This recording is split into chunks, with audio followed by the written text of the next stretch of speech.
პირდაპირ ეთერშია იმედის კვირა ირაკლი ჩიხლაძესთან ერთად. საღამოშვიდობის ხმაურიანი და რეზონანსული რეპორტაჟებით ვაჯამებთ საინფორმაციო კვირას. სიმართლე, რომელიც ითქვა მიუნხენში და მოისმინა მთელმა მსოფლიომ. საქართველოს პრემიერ-მინისტრმა ყველა კითხვას უპასუხა. ღიად თქვა, რომ სააკაშვილი აფერისტია და ამით მის ძვირადღირებულ ლობისტებს და ევროპარლამენტართან ნაწილს ცივი შხაპი გადაასხა.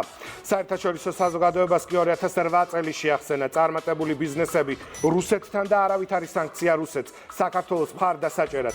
გზავნილები და ორმხრივი შეხვედრები ბევრი იყო. პრემიერმა ყველა შეხვედრა თუ სიტყვა მიუძღვნა საქართველოს ჩვენი ქვეყნის ინტერესებს, მშვიდობას და უსაფრთხოებას.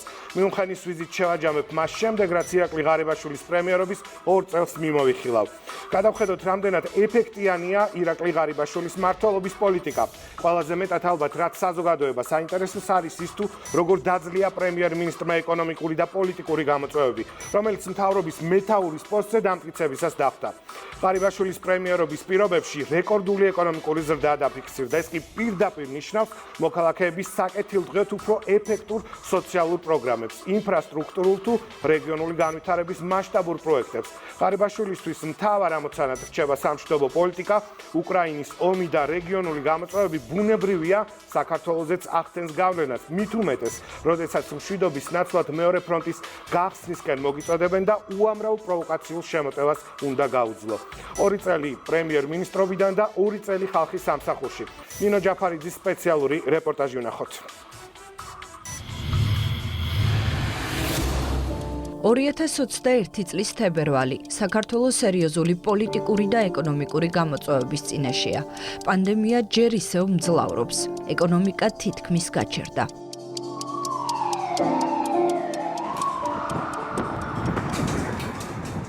ამას რადიკალური ოპოზიციის პროტესტი ერთვის. უარს ამბობენ პარლამენტში შესვლაზე. ხმათა პარალელური დათვლის შედეგების შეგნებულად გაყალბების შემდეგ ითხოვენ ვადამდელ არჩევნებს.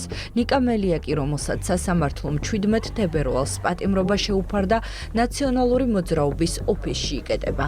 ის ერთხელ უკვე არ დაემორჩილა სასამართლოს გადაწყვეტილებას. გირაოს გადახდაზე უარი თქვა და ახლაც იმედი აქვს, რომ სახელმწიფო მის ალამუთის ციხეს ვერ აიღებს.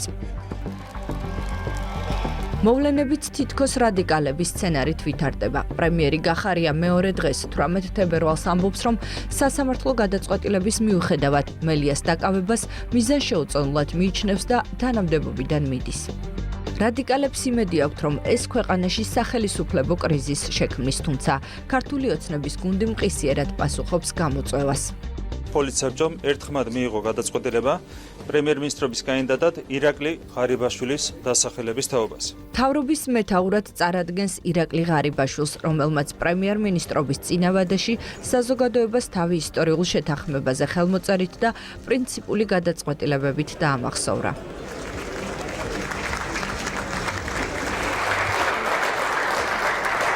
ახალი მთავრობა დამტკიცებულია, გამოწვევები სერიოზული. ქვეყანაში არ არის ვაქცინა. საქართველოს 1994 წლის შემდეგ პირველად აქვს ასეთი დიდი ეკონომიკური ვარდნა. 2020 წელს შიდა პროდუქტი 6,8%-ით შემცირდა. ბიუჯეტის დეფიციტი კი 9,3%-ს აღწევს. ეკონომიკურ გამოწვევებს პოლიტიკური ერთვის. ბატონო ნიკანორ მერია, ჩვენთვის ცნობილია რომ კლუბების შენობაში პირველი ნაბიჯი სასამართლო გადაწყვეტილების აღსრულებაა და ნიკა მელია მალე ვერ წმუნდება, რომ არც ნაციონალური მოძრაობის ოფისია ალამუთის ციხე და ვერც ოპოზიციის ლიდერის სტატუსი ან პარლამენტის მანდატი დგას კანონზე მაღლა. თელს პოლიციას მინდა გადაუხადო უწრფელი მადლობა იმისთვის, რომ მათ დაიცვეს ჩვენი სახელმწიფოს ღირსება. რადიკალური ოპოზიცია პარლამენტში მუშაობაზე უარს ამბობს და ქვეყნის ქაოსში ჩაძირვას ცდილობს. პოლიტიკური კონფრონტაციის გადაწყვეტას სკეპტიკურად ბევრი უყურებს. მოლაპარაკებებში ევროპული საბჭოს პრეზიდენტი ერთვება. პრემიერი ღარიბაშვილი შარლ მიშელის გვერდითაა და დიალოგისკენ ნაბიჯს პირველი დგამს. ჩვენ უნდა გამოვნახოთ შესაძლებლობა და ისეთი იდეა, რომელიც გაგვაერთიანებს, რომელიც ჩვენს ხალხს გააერთიანებს და ჩვენს ერას გააერთიანებს.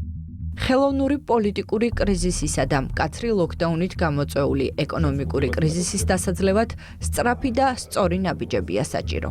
ჩვენ გვექნება პირველი საკოორდინაციო საბჭოს სხდომა სადაც უკვე გამოვაცხადებთ კონკრეტულ შემსუბუქების ღონისძიებებს. პირველი ვაქცინა შემოვა მარტის თვეში. და ირაკლი ღარიბაშვილის პრემიერად დამტკიცებიდან რამდენიმე კვირაში საქართველოშია ვაქცინის პირველი პარტია. იწყება ეკონომიკის გახსნა. გაჩერებული ბიზნესი იწყებს ამუშავებას. მას შემდეგ რაც ასე ვთქვათ, დავიწყეთ ვაქცინების შემოტანა ეტაპობრივად, ასევე ეტაპობრივად დავიწყეთ გახსნა ეკონომიკის. გამარჯობა.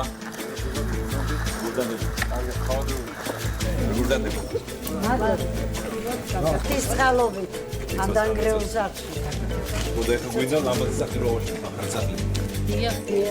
აქცენტი რეგიონების განვითარებაზე კეთდება. იწყება 4-წლიანი სახელმწიფო პროგრამა. განახლებული რეგიონების მხოლოდ პირველი ეტაპის საორიენტაციო ღირებულება 500 მილიონი ლარია.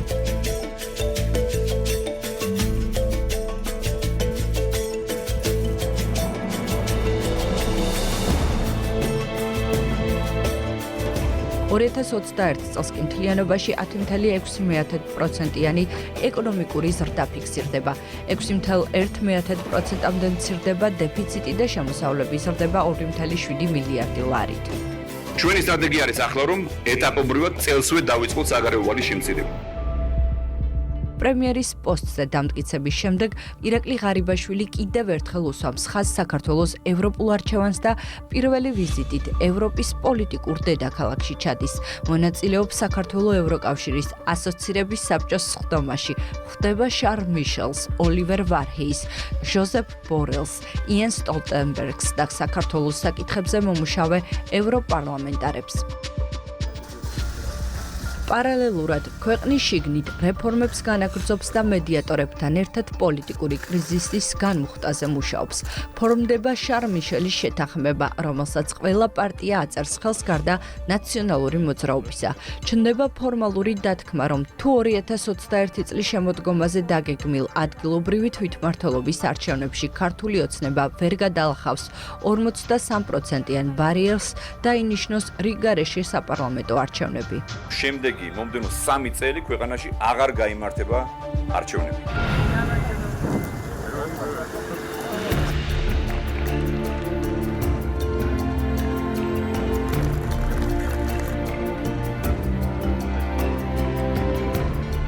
ასეთი პოლიტიკური ტურბულენტობაა 2021 წელს წინას არჩევნოთ და პრემიერი ირაკლი ღარიბაშვილი ჩადის ყველა რეგიონში.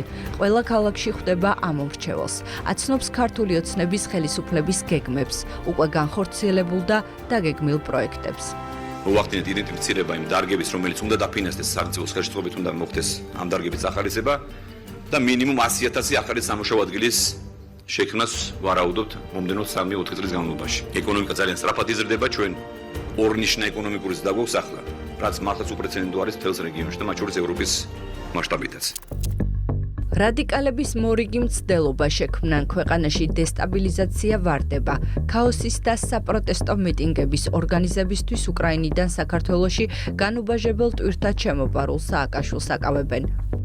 მე მინდა ჩვენ საზოგადოებას ვაცნობო, რომ საქართველოს მესამე პრეზიდენტი ზებნილი მიხეილ სააკაშვილი დაკავებულია. და იგი გადაყვანილი არის პენიტენციურ დაწესებულებაში.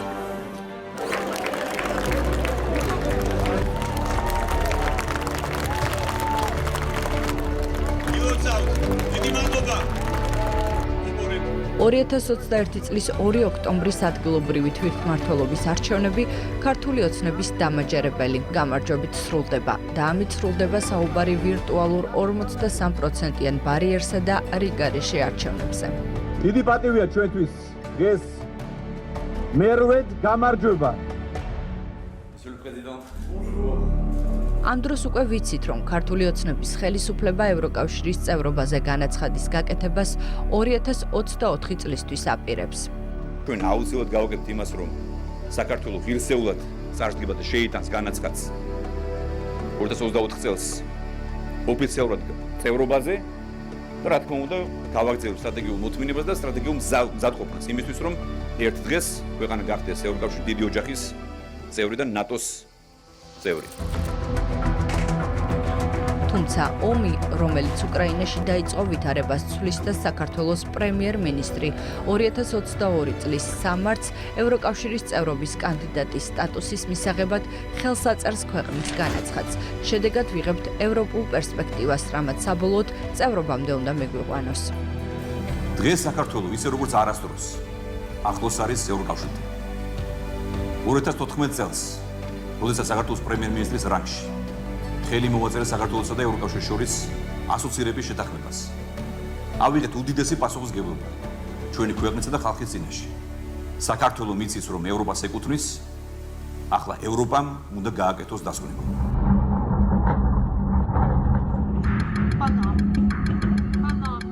რუსეთის ომი უკრაინაში კიდევ ბევრ რამეს ცვლის საქართველოსთვის. კიევიდან და საქართველოდან ირიბი მოწოდებების შემდეგ ისმის პირდაპირი განცხადებები, რომ საქართველოს უნდა გამოყოს თვითმფრინავი მოხალისეებისთვის უკრაინაში გასამგზავრებლად, რომ ომში უნდა ჩაერთოს.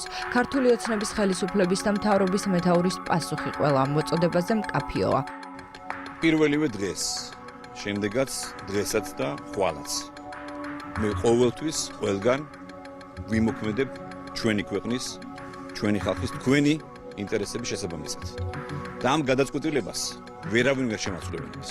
მე ვიცი, რომ იმედები გაუწყვილე ყველა ვითომ მეგობარს, რომლებსაც სურდათ ომი ჩემს ქვეყანაში, თქვენს ქვეყანაში და ჩვენი ხალხის მოკლა და გაუბედურება და განადგურება ქვეყნის. მე ვპირდები მათ, რომ ყოველთვის გაუწყვილებ იმედებს. არანაირი მეორე ფრონტი, არანაირი მეორე ომი საქართველოში არ იქნება. ბოლომდე მხარს გიჭერთ მთელი საზოგადოება დღეს რა პოლიტიკას აწარმოებს. ვიცოდეთ თქვენთან ვარ. ეს 3 წლისა. 3 წლის. სამი წლის.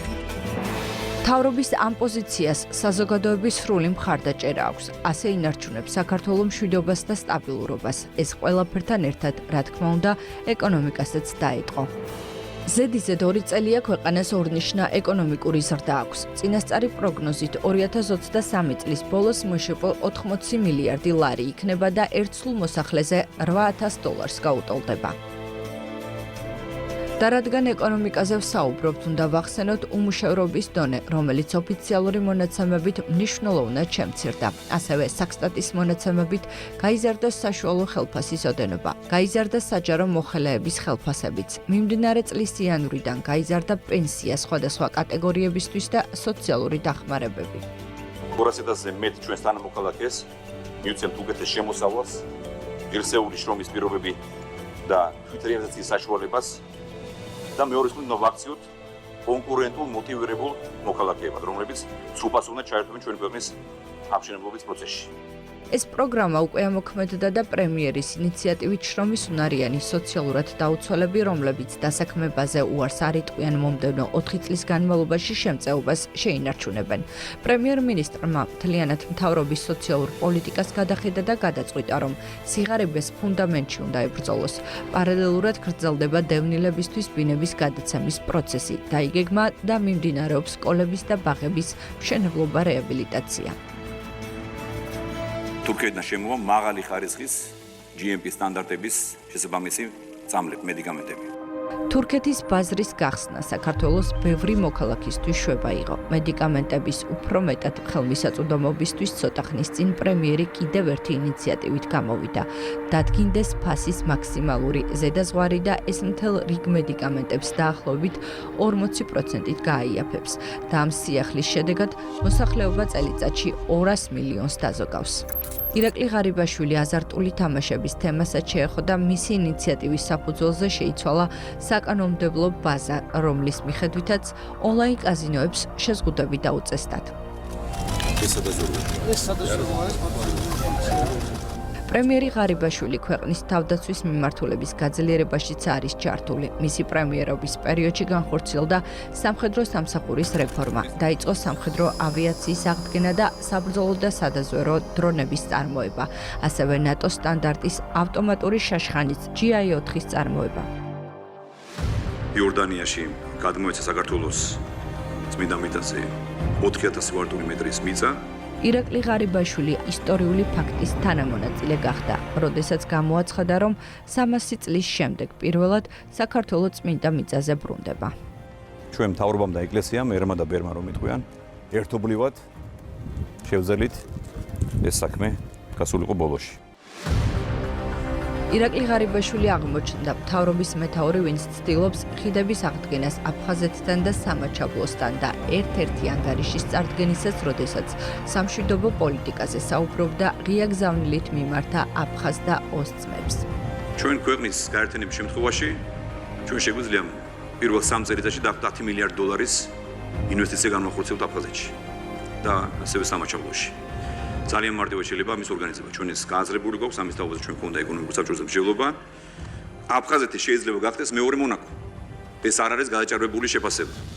აქვს უზარმაზარი პოტენციალი აფხაზეთს, რომ გახდეს მეორე მონაკო.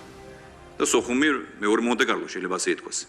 ირაკლი ღარიბაშვილის პრემიერობის დროს შეიძლება ითქვას, რომ საქართველოს რეგიონში ისტორიული მედიატორის როლი დაიბრუნა, როდესაც ჩვენი პრემიერის მეთაურობით გამართული მოლაპარაკებების შედეგად აზერბაიჯანმა სომხეთს 15 ტყვე გადასცა. სომხეთმა კი აზერბაიჯანს დანაღმული ტერიტორიების შესახებ მასალები მიაწოდა. ჩვენი საერთო ამოცანა უნდა იყოს რეგიონში სტაბილურობის და მშვიდობის მიღწევა. რაც იქნება საფუძველი ძალიან მნიშვნელოვანი გრძელვადიანი პროექტების განსახორციელებად.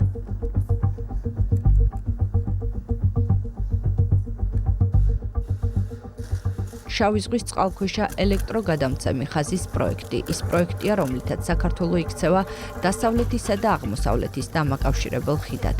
ამ მემორანდუმს ხელი ირაკლი ღარიბაშვილმა აზერბაიჯანის, რუმინეთისა და უნგრეთის ლიდერებთან ერთად მოაწერა. ამ პროექტის განხორციელების შედეგად საქართველოს, რუმინეთის, აზერბაიჯანისა და უნგრეთის ელექტროგადამცემი ხაზებისა და სისტემების დაკავშირებით ევროპა შეძლებს არა მხოლოდ საქართველოს, არამედ მთელი სამხრეთ კავკასიის რეგიონს დაუკავშირდეს. შავი ზღვის წყალქვეშა ელექტროკაბელი იქნება ახალი გადაცემის ხაზი და ახალი შესაძლებლობის ფანჯარა. ეს პროექტი ჩვენ და საქართველოს მისცემს ევროპულ დანიშნულებას და ძალიან ბევრ სარგებელს. საქართველოს აქცევს ელექტროენერგიის ჰაბად და შიდა ენერგო ბაზარსაც გააუმჯობესებს. ეს საქართველოსთვის ნამდვილი გარღვევაა, როგორც ეკონომიკური, ისე პოლიტიკური მნიშვნელობით და კიდევ ერთ დამატებით ინტერესს აჩენს ჩვენი ქვეყნის მიმართ, რაც ბოლო პერიოდში სულ უფრო იზრდება. ეს დავოსშიც გამოჩნდა ეკონომიკურ ფორუმზე, სადაც ირაკლი ღარიბაშვილმა სხვადასხვა ქვეყნის ლიდერებთან და ბიზნეს კომპანიების წარმომადგენლებთან შეხვედრის პარალელურად მონაწილეობა მიიღო დისკუსიაშიც, სადაც სწორედ საქართველოს მიმზიდველობაზე და თანამშრომლობის მნიშვნელობაზე ისაუბრა. ჩვენ შეგვიძლია გარდაუქმნათ ეს რეგიონი რეგიონულ შესაძლებლობად, მშვიდობის, სტაბილურობისა და კეთილდღეობის შესაძლებლობად. ცივი ომისა და საბჭოთა კავშირის პერიოდში არსებობდა ერთი საზოგადო ცნობილი ტერმინი ენდე, მაგრამ გადაამოწმე. დავოსში მოვისმინე საინტერესო ფორმულა არენდო, მაგრამ ითანამშრომლე. ასე რომ მე მჯერა თანამშრომლობის.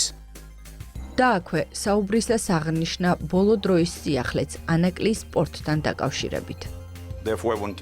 ერთი კონკრეტული პროექტი მინდა ვახსენო, ანაკლიის ღრმაწლოვანი პორტი. ჩვენ გადავწყვიტეთ, რომ საქართველოს მთავრობა დაიწყებს ამ პორტის მშენებლობას. 51% ამ ობიექტისა, ამ კონსორციუმისა იქნება საქართველოს მთავრობის მფლობელობაში. აქ ილჰამ ალიევისგან ირაკლი ღარიბაშვილმა კიდევ ერთხელ მიიღო მადლობა ძალისხმევისთვის, რომელსაც ის არიშურებს რეგიონში მშვიდობის დასამყარებლად. საქართველოს პრემიერ-მინისტრის მიმართ მეზობლების დამოკიდებულება კარგად ჩანს იმ ვიზიტებისას, რომელსაც ირაკლი ღარიბაშვილი მართავს. ეს თურქეთია, რეჯეფ თაიფ ერდოღანმა საქართველოს პრემიერს განსაკუთრებული დახვედრა მოუწყო.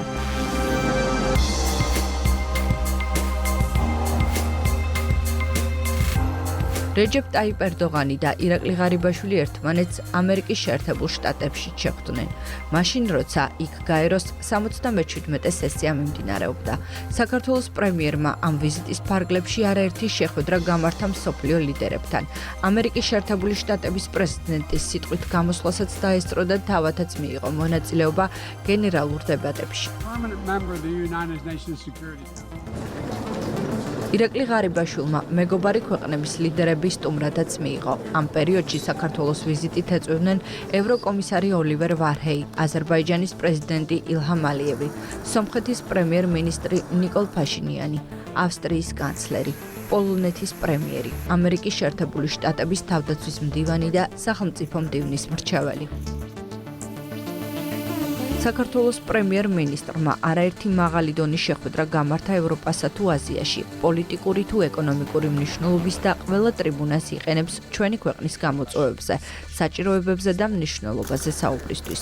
თუმცა ნათელია, რომ ყველაზე ხშირად საქართველოს პრემიერ-მინისტრი ბრიუსელს სტუმრობს და ევროპის პოლიტიკურ დედაქალაქში ცდილობს იმ საქმის გაკეთებას, რაც ჯერ კიდევ პრემიერობის პირველი ვადის დროს დაიწყო, ევროკავშირთან ასოცირების ხელშეკრულებაზე ხელმოწერით და განაგრძო წევრობის კანდიდატის სტატუსზე განაცხადის გაკეთებით.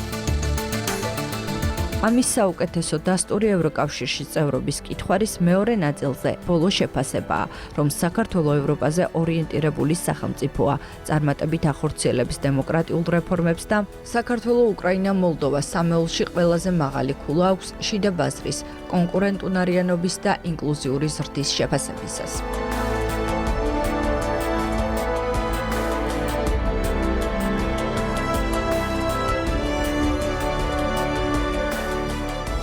ყველა ამ წარმატების წინაპირობა კი სწორი სამშვიდობო და ეკონომიკური პოლიტიკა, რამაც მოიტანა სტაბილურობა და ეკონომიკური ზრდა. და ეს პოლიტიკა ნაწილია საქართველოს განვითარების სტრატეგიისა, ხედვა 2030, რომელიც მთავრობამ 2022 წლის სექტემბერში დაამტკიცა. ქვეყანას პირველად აქვს განვითარების გრძელვადიანი ხედვა, რომელიც ქმნის მყარ საფუძველს ქვეყნის მდგრადი, გრძელვადიანი პროგრესისა და წარმატებული მომავლისთვის და გვაახლოვებს ევროკავშირში გაწევრიანების ისტორიულ მიზანთან. საქართველოს რეგიონში მედიატორის როლს იბრუნებს. ამაზე მეტყველებს გუშინდელი პანელური შეხვედრა მიუნხენში უსაფრთხოების კონფერენცია, რომელიც ეს ევროპის კონტინენტზე მიმდინარე ომის დროს პირველად ჩატარდა. სომხეთის პრემიერი, აზერბაიჯანის პრეზიდენტი და საქართველოს პრემიერ-მინისტრი ერთად ისხდნენ და მთელ რიგ გამოწვევებზე საუბრობდნენ. მშვიდობის მიღწევის გზებზე და რისკების თანაზომიერ მოქმედებებზე საერთო ჯამში 40 ქვეყნის ლიდერმა და ასე მეტმა საგარეო საქმეთა მინისტრმა ექსპერტებთან ერთად ისჯელა ბოლო 24 საათია სოფლიო მედიის ყურადღების ცენტრში. ყველა იმ ქვეყნის მედიის ყურადღების ცენტრშია, საიდანაც პირველი პირი იმყოფებოდა მიუნხენში ამ შეხვედრაზე. ქეთი ქარდავა ესწრებოდა და საქართველოს კონტექსტში ძალიან ბევრ საინტერესო დეტალს გაგიზიარებთ, მათ შორის გეტყვით იმას, თუ ვის შეხვდა საქართველოს პრემიერ-მინისტრი, სადაც საუბარი შეეხებოდა საქართველოს ევროპულ მისწრაფებებს და მომავალს.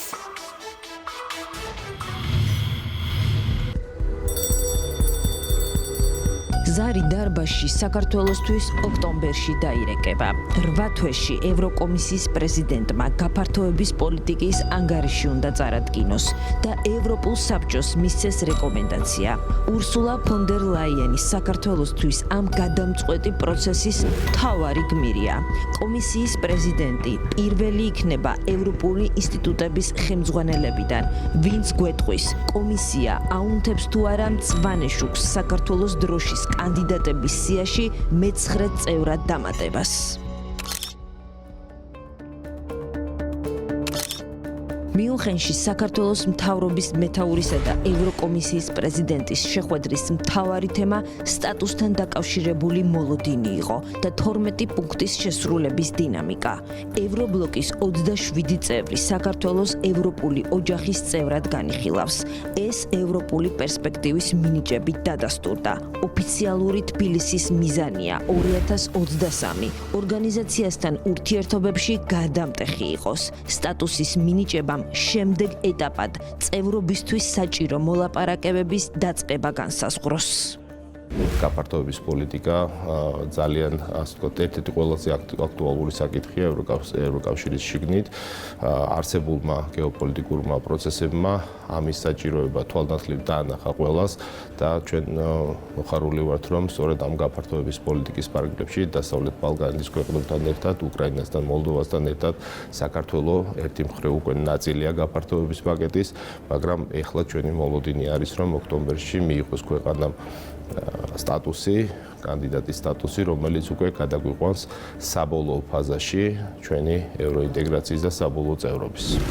საბოლოო ანგარიშამდე კომისია ევროპულ საბჭოს ზეპირი შუალედური მოხსენებით მიმართავს. საქართველოს კითხვარზე უკვე გამოქვეყნებული დადებითი შეფასება ქართულ მხარეს ოპტიმიზმს აძლევს. ამ დოკუმენტით ჩანს, რომ საქართველოს დაახლოება ევროკავშირთან, როგორც ინსტიტუციური, ისე საკანონმდებლო მიმართულებით ხელშესახების შედეგია უკვე და ეს დოკუმენტი საუბრობს იმაზე, რომ საქართველოს ძალიან ახლოს არის ევროკავშირის იმ რეკომენდაციებთან და სტანდარტებთან, რომელიც დაწესებულია ქვეყნებისთვის, რომელთაც განზრახული აქვთ და რომლებიც აკავშირებენ მომავალს ევროკავშირთან. ამდენად ამ დოკუმენტმა, რა თქმა უნდა, მოიტანა ძალიან ახალი პოზიტიური იმპულსი ურთიერთობებში და სწორედ ეს განწყობა შეინიშნებოდა ორმხრივ შეხვედრაში პრემიერ-მინისტრსა და ევროკომისიის პრეზიდენტს შორის. საქართველოსთან თანამშრომლობის განმტკიცებისთვის მზადყოფნა დაადასტურა ღარიბაშვილთან შეხვედრის შემდეგ კომისიის პრეზიდენტმა და იმ პროექტის მნიშვნელობას გაუსვა ხაზი, რომელსაც ხელი ბუქარესტში მოეწერა. პრემიერ-მინისტრი 12 პუნქტიანი გეგმის შესრულებაზე ესაუბრა ევროკომისიის ვიცე-პრეზიდენტსაც. კომისიის დადებითი ანგარიშის შემთხვევაში ისრები ევროპული საბჭოსკენ ინაცვლებს. პოლიტიკური გადაწყვეტილება ევროგაერთიანების ლიდერებმა დეკემბერში უნდა მიიღონ. მათ საქართველოსთვის პირობა საჯაროდ მიცემული აქვთ. 12 პუნქტის შესრულებას უნდა მოყვეს თანხმობა სტატუსზე. სხვა ხელისშემშლელი ფაქტორი არ დასახელებულა. მხარდაჭერის მობილიზაციის მიზნით პრემიერი მიუნხენში ბლოკის ერთ-ერთ ძლიერ ხმას, გერმანიის კანცლერს ესაუბრა. ინტენსიურმა დიალოგმა გერმანიასთან შექმნა ახალი შესაძლებლობები, სწორედ კანცლერ შოლცთან შეხვედრის დროსაც ეს გამოიკვეთა, რომ გერმანია მტკიცედ უჭერს მხარს საქართველოს ევროპულ ინტეგრაციას. პრემიერ-მინისტრს ჰქონდა შესაძლებლობა კანცლერისთვის გაეზიარებინა საქართველოს ხელისუფლების მხრიდან გადადგმული კონკრეტული ნაბიჯები, რაც შეეხება ჩვენთვის მოცემული 12 პუნქტის მიმართულებით, თუ რა ნაბიჯები გადადგა ქვეყანამ ის, რომ საქართველოს 2022 წელს პრაქტიკულად ახალი 82 კანონი მიიღო იმისთვის, რომ ჩვენ გადაგვედგა და შეგვესრულებინა ეს რეკომენდაციები და ესეც რა თქმა უნდა საინტერესო იყო კანცლერისთვის თუ რა გაკეთდა. მიუნხენის კონფერენცია გამორჩეული ჩვენი რეგიონისთვის ამ დისკუსიით იყო. მშვიდობაზე მსჯელობისთვის ღონისძიებამ პირველად შეკრიბა სამხრეთ კავკასიის ლიდერები აზერბაიჯანი, სომხეთი და საქართველო. აშშ და ევროპა 30 წლიანი კონფლიქტის დასასრულებლად გასაღებს ეძებს. საქართველოზე როგორც მთავარ შუამავალზე მსონსდებს. მიუნხენის დისკუსიამ აჩვენა თუ რამდენად შორსაა მხარეების პოზიციები ერთმანეთისგან, მაგრამ შემდგომი მოლაპარაკებებისთვის ახალი შესაძლებლობების იმედი გაჩნდა. პრემიერს კითხვა უკრაინის ომის რეგიონის უსაფრთხოებაზე გავლენაზე დაუსვეს. რა თქმა უნდა, ამ ომის შედეგები გავლენას მოახდენს ისეთ ქვეყნებზე, როგორიცაა საქართველო. თქვენ ახსენეთ მოლდოვა. მოდით პირდაპირ ვთქვათ ევროპული უსაფრთხოების მთლიან არქიტექტურაზე, მთელ მსოფლიოზე, ვინაიდან ამჟამად რუსეთი ცდილობს შეცვალოს საერთაშორისო წესრიგი. საკმაოდ რთულია იმის თქმა თუ რა მოხდება. ფიქრობ დრო გვაჩვენებს, სად ვართ ახლა და სადამდე მივალთ ჩვენ. მსოფლიო, რეგიონი და ევროპა უკრაინის შემდეგ. არ არსებობს მშვიდობიანი მოლაპარაკებების ალტერნატივა. ღარიბაშვილმა საქართველოს ტერიტორიების ოკუპაციაზე და 2008 წლის ომის შემდეგ ევროპის სანქციების პოლიტიკაზე გააკეთა აქცენტი. 2008 წლის ომის შედეგად არ დაწესებულა საერთაშორისო სანქციები რუსეთის წინააღმდეგ. ამის საპირისპიროდ ჩვენ დავინახეთ, რომ რუსეთთან ურთიერთობები ჩვეულ რეჟიმში გაგრძელდა, რაც აღქმული იყო საკმაოდ ცუდ სიგნალად. შეჯამებისთვის ვფიქრობ, რომ საერთაშორისო საზოგადოებამ ახლა უნდა გადაწყვიტოს, როგორ წავიდეთ წინ. რამდენადაც თუ ეს ომი გაგრძელდება ნგრევაც და გაიზრდება სამოქალაქო მსხვერპლი. ამდენად მინდა გავიმეორო, რომ ჩვენი მიზანი უნდა იყოს ომის შეჩერება. საქართველოში შეჭრის შემდეგ რუსეთის დაუსჯელობა კრებულმა რომ წახალისებად ჩათვალა, ეს მიუნხენის კონფერენციაზეც და სხვა ფორმატებშიც თავად ევროკავშირის ლიდერებს ბევრჯერ უღიარებიათ. ამიტომ უწოდა შოლცმა უკრაინაში რუსეთის აგრესიას ევროპის გამოღვიძების ომი. პარტნიორების დახმარება, რომლებიც რუსული აგრესიის წინაშე მოწყვლადები არიან, საჭიროა სწრაფად და ახლა. უნდა ვუზრუნველყოთ, რომ ისტორია არ განმეორდეს, რადგან ეს ხომ რუსეთის ქცევის, 2008 წელს საქართველოში შეჭრით დაიწყო. 2008 წლის 9 თებერვალს რუსეთის ფედერაციის პრეზიდენტი ვლადიმერ პუტინი 2008 წლის 9 თებერვალს რუსეთის ფედერაციის პრემიერ-მინისტრი საქართველოდან მოლდოვამდე რუსეთის მიერ ჩადენილ დარღვევებს დარღვევები მოხვა იმ ქვეყნების წინააღმდეგ, რომლებიც კოლექტიური უსაფრთხოების მიღმა არიან და საერთაშორისო საზოგადოების პასუხი საკმარისად მკაცრი არ იყო. ამ ომში უკრაინამ უნდა გაიმარჯვოს და რუსეთი უნდა დამარცხდეს. ამ მიზნის გარშემო ტრიალებდა მიუხენი. თუ ომს რუსეთი შეწყვეტს, მაშინ მშვიდობა დაისადგურებს და უკრაინის მხრიდან ბრძოლის შეწყვეტა კი ტრაგედია იქნება უკრაინისთვის და სახიფათო ყველასთვის. ამიტომ უკრაინისთვის იარაღის მიწოდების სისწრაფე გადაწყვეტს ბრძოლის ველზე და მოლაპარაკებების მაგიდასთან უკრაინის პოზიციის სიძლიერეს. უკრაინაში განვითარებულ მოვლენებს ომის წლის თავს ჩვენ დაუბრუნდებით გადაცემის მეორე ნაწილში. სპეციალური რეპორტაჟი უკვე მზად არის და ნახავთ ზუსტად 9 საათზე. მანამდე კი ევროკავშირი, თითისქნევა და მიხეილ სააკაშვილის სიმულაციები. უკანონობის, უსამართლობის, მკვლელობის და წამების ლობირება ევროპარლამენტიდან. ასეთი შეფასება მისცა საზოგადოების ნაწილმა სააკაშვილის სამეგობროს მიერ მომზადებულ მორიგ რეზოლუციას, სადაც ივანიშვილისთვის სანქციების დაწესებაზე და სააკაშვილისთვის გათავისუფლებაზე საუბარი. საცირკო წარმოდგენა ევროპის პოლიტიკურ დედაქალაქში 3 დღის წინ გაიმართა. რამდენიმე ევროპარლამენტარმა ისედაც იმით შელახული და ნდობა დაკარგული პარლამენტი კიდევ უფრო სასაცილო ვითარებაში ჩააგდო. მიიღეს რეზოლუცია, რომელიც კრიმინალ სააკაშვილს მფარველობს და რეალურად ჩაალის ფასი აქვს. ისევე როგორც კონკრეტული დეპუტატების მხრიდან ბოლო დროს გახშირებულ თითისქნევას. კუბილიუსი ფიქრობს, რომ ჩვენს ქვეყანაში კანონიც თვითონ არის, სამართალიც, მთავრობაც, ოპოზიციაც, მართველი პარტიაც და თუ მიშას თავისუფლებას არ მისცემენ, ქვეყანა ევროპულ მომავალსაც დაკარგავს. მუხარის და შანტაჟის პოლიტიკა თბილისიდან უკვე იმაზე უფრო არასერიოზულად ჩანს, ვიდრე კუბილიუსის კონკრეტული განცხადება. ევროპარლამენტის ვიცე-პრეზიდენტი კორუფციის ბრალდებით ციხეში ყავთ. მისი ადვოკატები ამბობენ, რომ აწამებენ, გაყინულ საკანში არის მოთავსებული და მცირეწლოვანი შვილიც კი ძლივს აჩვენეს. აი ასეთ დროს თავისუფლებას აძლევენ, პატიმარ სააკაშვილზე შეწუხდნენ, რომელიც არათუ ციხეში ვივამედის ყველაზე კომფორტულ პალატაშია მოთავსებული და ყოველდღიურად ათობით ადამიანის სტუმრობს. სააკაშვილმა საკუთარი ხალხის წინააღმდეგ პრეზიდენტობის დროს ჩაიდინა უმძიმესი დანაშაულებები და ეს წესით კარგად უნდა იცოდნენ ევროპარლამენტარებმა. შესაბამისად, პატი უნდა სცენ პირველ რიგში ხალხს, ჩვენი ქვეყნის კანონს და სამართალს ზუსტად ისე, როგორც საკუთარი ქვეყნის კანონმდებლობის მიმართ გააჩნიათ პატივისცემა. ჩვენ არ ვართ კოლონია, ვართ დამოუკიდებელი ქვეყანა, სადაც ღირსება და ღირებულებები არ იყიდება.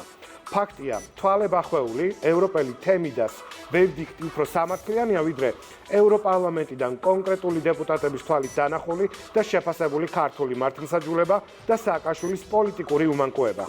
ცოტნე გეგეჭკორი, შანტაჟის პოლიტიკის შესახებ სპეციალურ რეპორტაჟს წარმოგიდგენთ.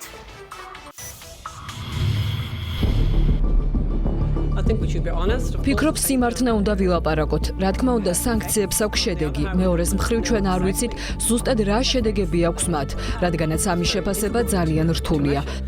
მაშინ როცა თავადაც ვერ გაურკვევიათ სანქციები ევროპის გარდა ვის ასუსტებს ეკონომიკურად, ევროპარლამენტი მისი ახალი რეზოლუციით მართველი გუნდისგან სააკაშვილის ციხიდან დაუყოვნებლივ გათავისუფლებას ითხოვს.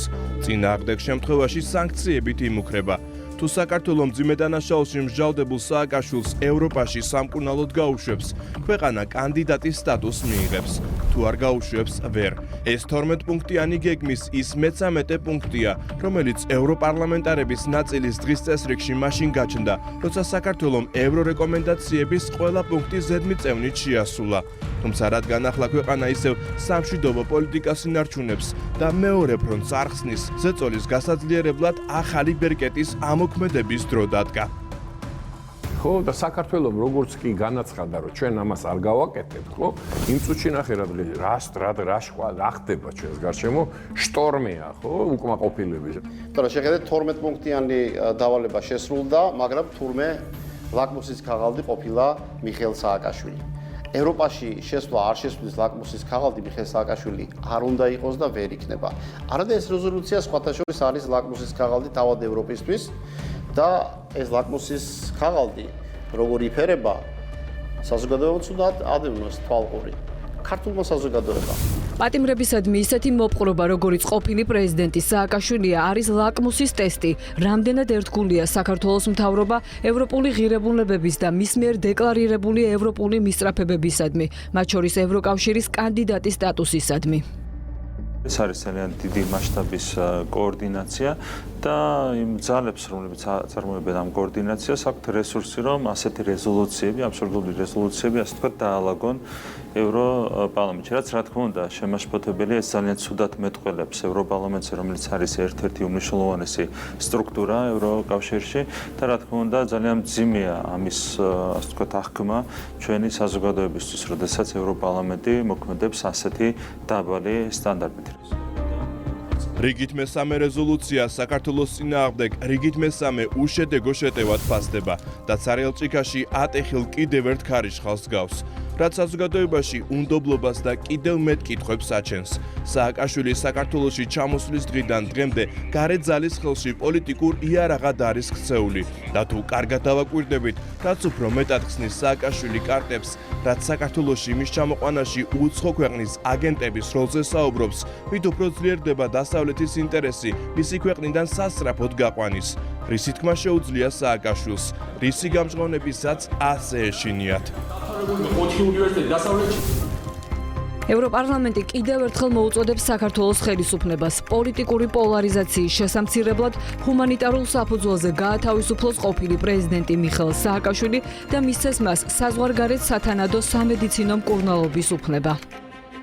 საინტერესოა, როგორ უნდა მიიღოს მსჯავრდებული სასჯელის გადავადების გადაწყვეტილება პარტიამ, როცა საქართველოს კანონმდებლობით ამ საკითხის გადაწყვეტის უზენაესი უფლება სასამართლოს აქვს მინიჭებული. ამ ვარაუდის დაშვებით პირდაპირ იკითხება სურვილი საქართველოს მოსახლეობას დააჯერონ, რომ ქვეყანაში მართლმსაჯულება ისე მუშაობს, როგორც 2012 წლამდე, როცა სასამართლო სააკაშვილის რეჟიმს ემსახურებოდა და სტრასბურგის სასამართლოც კი გაუგნებული იყო დამნაშავეთა სასარგებლოდ ხელისუფლების შტოებს შორის, სასამართლოსა და აღმასრულებელ ხელისუფლებას შორის კოორდინირებული მოქმედებით სანდრო გირგვლიანის მკვლელობის საქმეში. ყველაზე ბედნიერი რომ ვიყავი, მაშინ მომკლეს მე, მაშინ. ხალხო. რათა არ დასჯილიყვნენ ახალგაზრდა ბანკირის საზარელი მკვლელობის დამკვეთი პირები და მასში მონაწილე რეჟიმის მსახურები. ორი გვამი მჭირდება. მომიტოვეთ ორი გვამი. всё. პრემია დიდია. ცლად აღარ მოყვებით ციხეში ადამიანთა წამების შესახებ, რომელსაც სტრასბურგის სასამართლოს უახლესი გადაწყვეტილებით სისტემური ხასიათი ჰქონდა. ზუსტად ის ადამიანები, რომლებიც არიან ავანგარდში ასეთი რეზოლუციების შექმნის და ამ რეზოლუციებში ცვლილებების შეტანის, ზუსტად ეს ადამიანები საქართველოსში არსებულ ვითარებას აფასებენ როგორც დემოკრატიის ზეიმს 2012 წლამდე არსებულ ვითარებას. ასევე როგორ იცავდა რეჟიმი მუნდირის ღირსებას, უდანაშაულო ახალგაზრდების სისხლის ფასად და როგორ სჯიდა სისტემა სიკვდილით მის წინააღმდეგ წასულ ადამიანებს. დღეს ამ ყველაფრის შემოქმედი ქართული საზოგადოების თვალში ვერაფრით იქნება დემოკრატიის შუქურა. დღეს მსხვერპლი, რეჟიმზე გამარჯვებული ივანიშვილი კი ვენდეტით დღემდე დაკავებული, რადგან სულ მცირე ის უკვე დიდი ხანია პოლიტიკაში აღარ არის. სააკაშვილის სიკვდილი კი არც ქართული ოცნების და არც ქართველი ხალხის ინტერესებში შედის. სააკაშვილის გარეშე არც მერაბიშვილი, არც გეზერაშვილი, არც გიული ალასანი არ საწარმოადგენს, ხო? ბუნებრივია, იმიტომ ყავთ წვალებაში ეს კაცი რა, წვალებაში ყავთ, რასაც ისინი საკუთარ შვილს და საკუთარ თანამებრძოლს და პარტიის თუ იმის რაღაცა სექტის ლიდერს უკეთებენ, ხო? ამას ხო ადამიანს არ გაუკეთებს. იმიტომ რომ ესენი ეუბნებიან არ ჭრამო, ეს არმია აქვს რაც საჭიროა, ხო, იმ ქალბატონმა ნინომ ბძანა, რომ კალორიული საჭმელი არმია აქვს. ისიც ახლა დიდი ხჩეხოვიც, მე ხო ვიცი კარგად ვინ არის რა, არის და რასა ახლა იმის ჭამა მაქვს ნანახი. ნიდერლანდების სამეფოში ვიყავი, დედოფალთან ერთად სუფრაზე ვიჯექით, საწავსულიყავი, არ ვიცოდი. ევროპარლამენტი ხაზს უსვამს ოლიგარქ ბიძინა ივანიშვილის ფუნდამენტურ როლს ბატონი სააკაშვილის დაკავებაში, როგორც პირადი ვენდეტის ნაწილს. კიდევ ერთხელ მოუწოდებს ევროპულ საბჭოსა და დემოკრატიულ პარტნიორებს განიხილონ ივანიშვილისათვის სანქციების დაწესების საკითხი მისი როლისთვის საქართველოში პოლიტიკური პროცესის გაუარესებაში.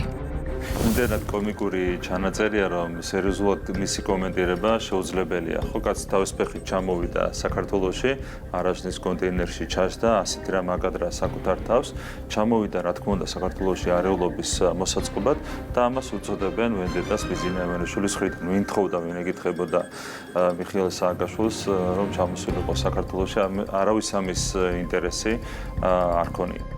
საინტერესოა ივანიშვილი რატომ უნდა იყოს დამნაშავე იმაში, რასაც სააკაშვილი საკუთარ თავს თავად უკეთებს და რაშიც მას ისევ მისი გარემოცვა ეხმარება. დღეს ვის ინტერესებშია პატიმარი სააკაშვილის სიმულაციური ცუდად ყოფნა, ეს თავად განსაჯეთ. სასამართლომ კი ყველა მხარეს მოусმინა და გადაწყვიტა სასჯელი არ გადაევადებინა, რადგან ამის საჭიროება ვერ დაინახა.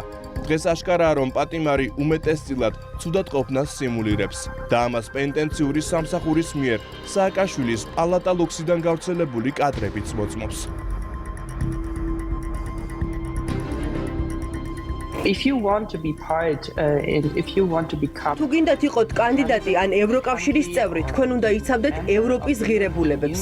წარმოგიდგენიათ, რომ ევროპული ოჯახის წევრი გახდეს ქვეყანა, რომელიც ყოფილ პრეზიდენტს ემხრობა ისე, როგორც საქართველო აკეთებს ამას. მნიშვნელობა არ აქვს ეს მკაფიოდ არის თუ არა ჩაწერილი 12 პრიორიტეტს შორის. სააკაშვილის პარტიული მედია საშუალებები კი კვლავ ჯიუტად ცდილობენ დაამტკიცონ, რომ პატიმარი სააკაშვილი მოწამლეს. ეყრდნობიან დასკვნებს, რომელიც ალასანიას დაკვეთით, აკერმანის იურიდიული კომპანიის ლობისტებმა ექსპერტებს დაუკვეთეს და მომსახურებაში მხოლოდ ერთ ექსპერტს $7,000 გადაუხადეს. ვიმყოფებით ევროპარლამენტში, სადაც სააკაშვილის მხარდამჭერი რეზოლუცია მიიღეს. იცით, რომ სასამართლო სისტემა საქართველოში აღმაშფოთებელ ფაქტებს შადის და არ აძლევს ყოფილ პრეზიდენტს უფლებას წავიდეს და იმკურნალოს უცხოელი ექიმების მეთვალყურეობის ქვეშ. ეს ყველა საერთაშორისო, ჰუმანიტარული და მორალური ნორმის დარღვევაა. რადგან არახამიამაც თქვა, ახლა ის გადაგვრჩენია ჩვენც ვირწმუნოთ, რომ სააკაშვილი მართლა ვენდეტის მსხვერპლია. ისევე როგორც ევროპაში დაიჯერეს ის სრულ ინფორმაცია, რომელიც აკერმანის ლობისტებმა დაკვეთილი სტატიებისა და ინტერვიუების საშუალებით მთელ მსოფლიოში აფრქვიეს. დაკვეთილი დეზინფორმაცია ქართულმა პროპაგანდისტულმა მედიამ თავისებურად შეფუთა და ლამის თითქოს დავიჯერეთ, რომ სააკაშვილი მსხვერპლია. ჩაგვრელი არა ხელისუფლება ან ქართული ოცნება, არამედ ივანიშვილი. ამიტომ საქციები თითქოს მას უნდა დაუწესდეს. ბატონო ბიძინა, თამაში დასრულებულია. ესეც მარტივმამრავლებად დაშლილი ნაცმოძრაობის ახალი თავმჯდომარის სიზმრებია. გათამამებული ქურქუმალ ვაითი ევროპის თითისქნევის პოლიტიკით, რომელმაც ნაკლებად სავარაუდოა შედეგი გამოიღოს. ევროპარლამენტარების ნაწილის მუქარამ, თუ საქართველო მათი თამაშის წესებით არ ითამაშებს ვერ მიიღებს კანდიდატის სტატუსს, პირდაპირ დაადასტურა. ის, რასაც ქართველ დეპუტატთა ერთი ჯგუფი საზოგადოებას უკვე თვეებია უყვება, რომ ევროპას ევროპელების ბედი ანაღლებს და არა ქართველების, რისაც ბევრს დღემდე არ სჯერა. აქ ძალიან მკაფიოდ ვამბობთ, რომ თქვენ ვერ მიიღებთ ამ სტატუსს თუ არ ითამაშებთ ჩვენი წესებით. ჩვენ აუცილებლად გავაგრძელებთ ამ ზეწოლას მთავრობაზე. ევროკავშირი ჩვენთვის მიმზიდველი არის თანასწორუფლებიანობით, პარტნიორული ურთიერთობა, რასაც გულისხმობს და ურთიერთპატივისცემით. და არა ის, რომ მხოლოდ შენი წესები შემომთავაზო და ჩემი არ გაითვალისწინო. ეს არის აბსოლუტურად მიუღებელი. და თუ კი ჩვენ იმდენად თავდაბალი უნდა ვიყოთ, რომ ჩვენი თავდაბლობა ჩამოსდეს ღირსების სიმაღლეს, მაშინ ჩვენი არჩევანი იქნება ღირსების სასარგებლოდ, იმიტომ რომ ეს მიუღებელია. ამ პროცესების პარალელურად ევროპარლამენტი კორუფციის სკანდალშია გახვეული. კორუფციის ბრალდებით დაკავებული ევროპარლამენტის ყოფილი ვიცე-პრეზიდენტი პატიმრობაში რჩება. მისი ადვოკატის მტკიცებით კი ყოფილი ევროპარლამენტარი წამების მსხვერპლია. ირკვევა, რომ განსასჯელი 16 საათი იყო ცივ ოთახში, საფრისა და თბილი ტანსაცმლის გარეშე. ოთახში მუდმივად ჩართული იყო შუქი, რის გამოც ევა კაილს ძილის საშუალება არ ჰქონდა. მას არც პირადი ჰიგიენის მოწესრიგების საშუალება მისცეს და 16 კვირის განმავლობაში მცირეწლოვანი შვილის ნახვის უფლება მხოლოდ 2-ჯერ მიეცა. რატომაც არა ევა კაილიც აკეთებს ახლა იგივეს, რასაც აკეთებს საქართველოში მიხეილ სააკაშვილი და მას აქვს ისეთივე წარმატების იმედი, როგორი წარმატებითაც, გარკვეულ ფარგლებში ამას აკეთებს მიხეილ სააკაშვილი. სუსტი ხელისუფლება, რა თქმა უნდა, მით უმეტეს ასე ზეწოლებს, რასაც ჩვენ დღეს უძლებთ და კიდევ გაუძლებთ. სუსტი ხელისუფლება მას რა თქმა უნდა ვერ გაუძლებს და თუ მისი იმიჯიც იქნება დაზიანებული, საზოგადოებას მისი მეტად გარანტორი ქვეყანაში სტაბილურობის უბრალოდ ვერ იქნება. სწორედ ეს არის გათვლა. როგორც შემოყვანის ცდილობენ ის არეულობას, ასე გაყვანით ცდილობენ იგივე ეფექტის მიღწევას. ევა კაელის მდგომარეობისა და სააკაშვილის ყოფის მრავალათასიან ვიზიტორთა ფონზე ახლა ალბათ უფრო ნათლად ჩანს რა არის არაადამიანური მოპყრობა და ნამდვილი ვენდეტა. კიდევ უფრო ირონიულია კაელის ადვოკატების განცხადებების ფონზე ევროპარლამენტის მიერ მიღებული რეზოლუცია, სადაც საქართველოს ხელისუფლება სააკაშვილზე შურისძიებაშია დადანაშაულებული. სანქციებით მუგარაკი სასაცილო და დამამცირებელი, რადგან ხედავთ რა ჭირთ სანქციების გამო თავად ევროპის ეკონომიკას. Europe is already bracing for what could be a long, cold winter. Aimed at tackling the energy crisis, that's driving up the cost of living. ისტორიულ მაქსიმუმზეა ინფლაციის მაჩვენებელი. ფასები მუდმივად იზრდება. ევროპის ქალაქებს დროდადრო სანქციები დაზარალებული მოსახლეობის პროტესტის ტალღა იპყრობს და არავინ იცის, როდემდე გაუძლებს რყევებს ევროპის ქვეყნები. მით უმეტეს, როცა მინისტრებს უკვე აღარ ძალუთ სიმართლე დამალოთ.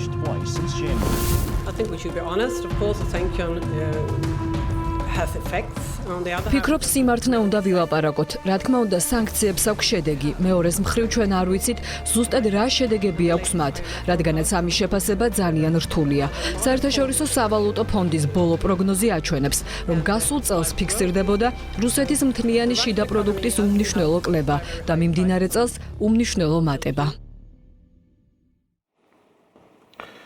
ვერ წარმოვიდგენდი, ამდენჯერ თუ მომიხდებოდა იმ ადამიანების შეწუხება, რომლებმაც უმძიმესი წლები გამოიარეს და დღეს მათ ვთხოვდი საზოგადოებისთვის ისევ შეეხსენებინათ სააკაშვილის, მერაბიშვილის და კეზერაშვილის მმართველობის წლები.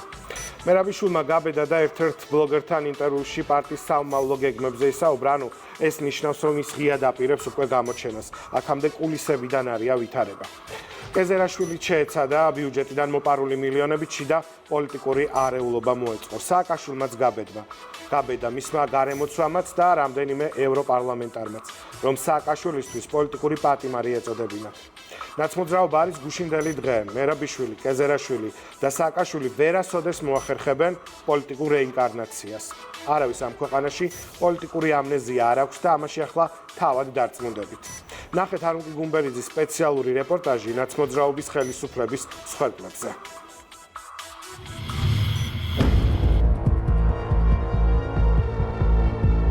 რეჟიმზე ლაპარაკი იმას ნიშნავს, რომ ვილაპარაკოთ ტერორისტულ მანქანაზე, რომელმაც ფაქტიურად მთელი ქართველი ერი დაატერორა. მერაბიშვილი თლიან თავის ნაციონალურ მოძრაობით ყველა იდგა იქ. მის თვალწინ დამიწყდეს ხელები, მხოლოდ ის ხელმძღვანელობდა სპეცოპერაციას. ჩვენ ყოველდღე ხედავდით მინიმუმ თითო გვამის გატანას ციხიდან. იყო საშინელი წამების ხმები თელ ციხეში ისმოდა. ისეთ ზეწოლები იყო, რომ ნამდვილად იმის საფრთხე იყო, რომ არ ვიცი, ფიზიკური ლიკვიდაციაც მომხდარიყო. ან მამაჩემის, ან ჩემის. ისტორიებს დასასრული არ აქვს. მძიმედ მოსასმენ თავგადასავლებს წარსულიდან, რომელთა უკან ადამიანთა გათელილი უფლებები თუ არაფრად ჩაგდებული სიცოცხლე დგას და რომლის სათავეშიც ნაციონალური მოძრაობის რეჟიმი იდგა, რომელსაც ხალხმა უთხრა და ეუბნება არას, თუმცა ამბიციები და ძალაუფლების ხელში ჩაგდების ჟინი მაინც არ გამქრალა. ახალი ხელმძღვანელობა მიაღწევს იმას, რომ რამდენიმე თვეში შეიცვლება სიტუაცია. დარწმუნებული ვარ, ჩვენი პარტია ძალიან მალე აქტიურ მოქმედებაზე გადავა და ეს გარკვეულ შედეგებს მოგცემს. და ვის სურს ქვეყანაში ვითარების შეცვლა? სააკაშვილის ციხიდან, დავით კეზერაშვილის დაფინანსებული შავი ფულით და ახლა უკვე ვანოს ხელმძღვანელობით, რომლის გარეშეც, ანუ უხერხემლოდ ცხოვრება ნაციონალურ მოძრაობას წლები მოუხდა. ანუ იმ ადამიანებს, ვინც ერთ დროს როგორც ქვეყანა, ისე ადამიანთა ბედი სადისტური მეთოდებით მართა. მიშას ციხიდან, უფრო სწორად საავადმყოფოს გისოსებიანი ოთახიდან დახსნა ახლა მთავარ ამოცანად გამოცხადდა. თუმცა როგორ უნდა მოხერხდეს ეს თუ არა მართლმსაჯულნებისა და კანონის გვერდის ავლით, თან როცა ამ მიზანს ეჭქვეშ თავისივე წრიდან აყენებენ. ციხე შიგნიდან ტყდებაო, ნათქვამია და ბრალდებების კასკადიც არ წყდება. არ აინტერესებთ ეს კაცი სინამდვილეში. მე ვთო დამიფარე და მე არ ვიცი დღეს ვის უფრო აწყობს მიშა სიფტილი, რომ მე მის სახელით ისარგებლო. ძალიან ძიმე ბრალდებას უყენებთ. მე ვიცი მიცა სააკაშვილი თუ ჯანზე მოვა, ის აუცილებლად დაუპირისპირდება ნაციონალური მოძრაობის ამ ხელმძღვანელობასაც და სხვა ხელმძღვანელობასაც. ვის გულისხმობს აკაკი ბობოხიძე არაზუსტებს, თუმცა სიმბოლურია, რომ მართვის სადავეები ახლა ისევ მშობლიურ პოლიტიკურ ბუდეში დაბრუნებულ ვანოს აქვს სააკაშვილის ფავორიტს. ესეთი ფავორიტი საქართველოს პრეზიდენტს რამოდენიმე ათეული ყავს. ყოფილ პირველ პოლიციელს, რომელმაც ძალოვანი უწყების გამჭირვალე შენობებშიც კი მოახერხა ყველაზე ბნელი და სასტიკი სისტემის შექმნა. რეფორმატორის სახელს ამოეფარა და კრიმინალის ხერხემალში გადატეხვის ლოზუნგით ათეულ ათასობით უდანაშაულო მოქალაქის რეპრესიის და სიკვდილის მექანიზმად იქცა. ყველაზე ბედნიერი რომ ვიყავი მაშინ მომკლეს მე მაშინ. ხალხო.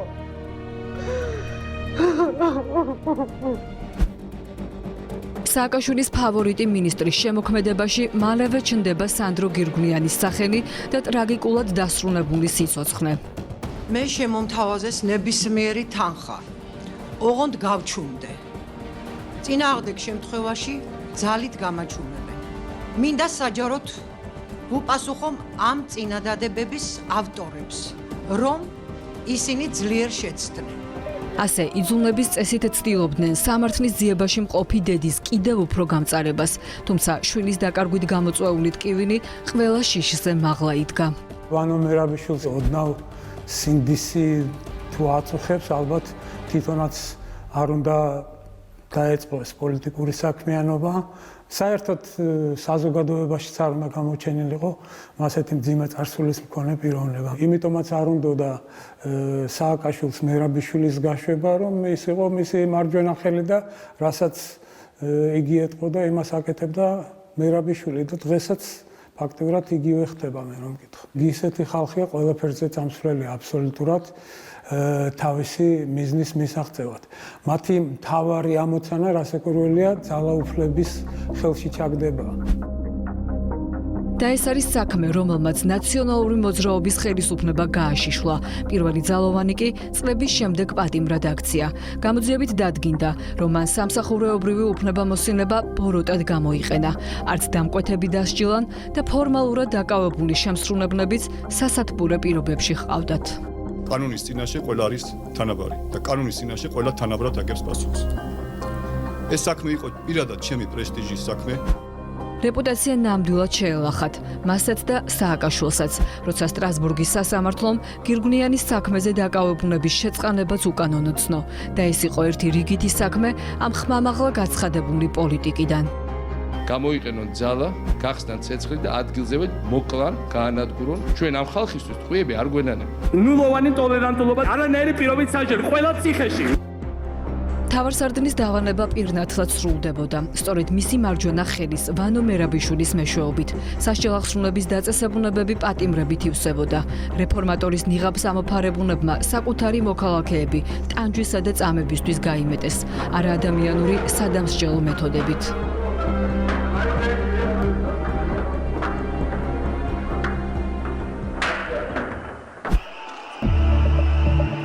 მინისტრობის პერიოდში ქვეყნის პირველი პოლიციელი სკამმა სამ სასტიკად დარბეულ აქციას გაუძლო. 7 ნოემბერს, 15 ივნისს და 26 მაისს. ამ აქციებზე ათასობით ადამიანმა საკუთარ თავზე გამოსცადა რეფორმირებული სისტემის მახინჯი ხელის სიმწარე.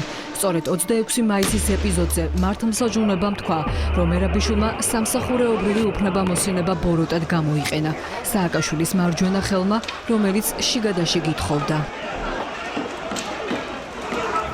ორი გვამი მჭირდება. მომიტოვეთ ეს ორი გვამი. всё. პრემია დიდია. დაგეგმილი ლიკვიდაცია სისრულეშიც მოჰყავდა. ორივერა, მაგრამ მაშინ რეჟიმმა ერთი გვამი მიიღო. გია კრიალაშვილი ქერჩის ქუჩაზე ჩაცხრილეს.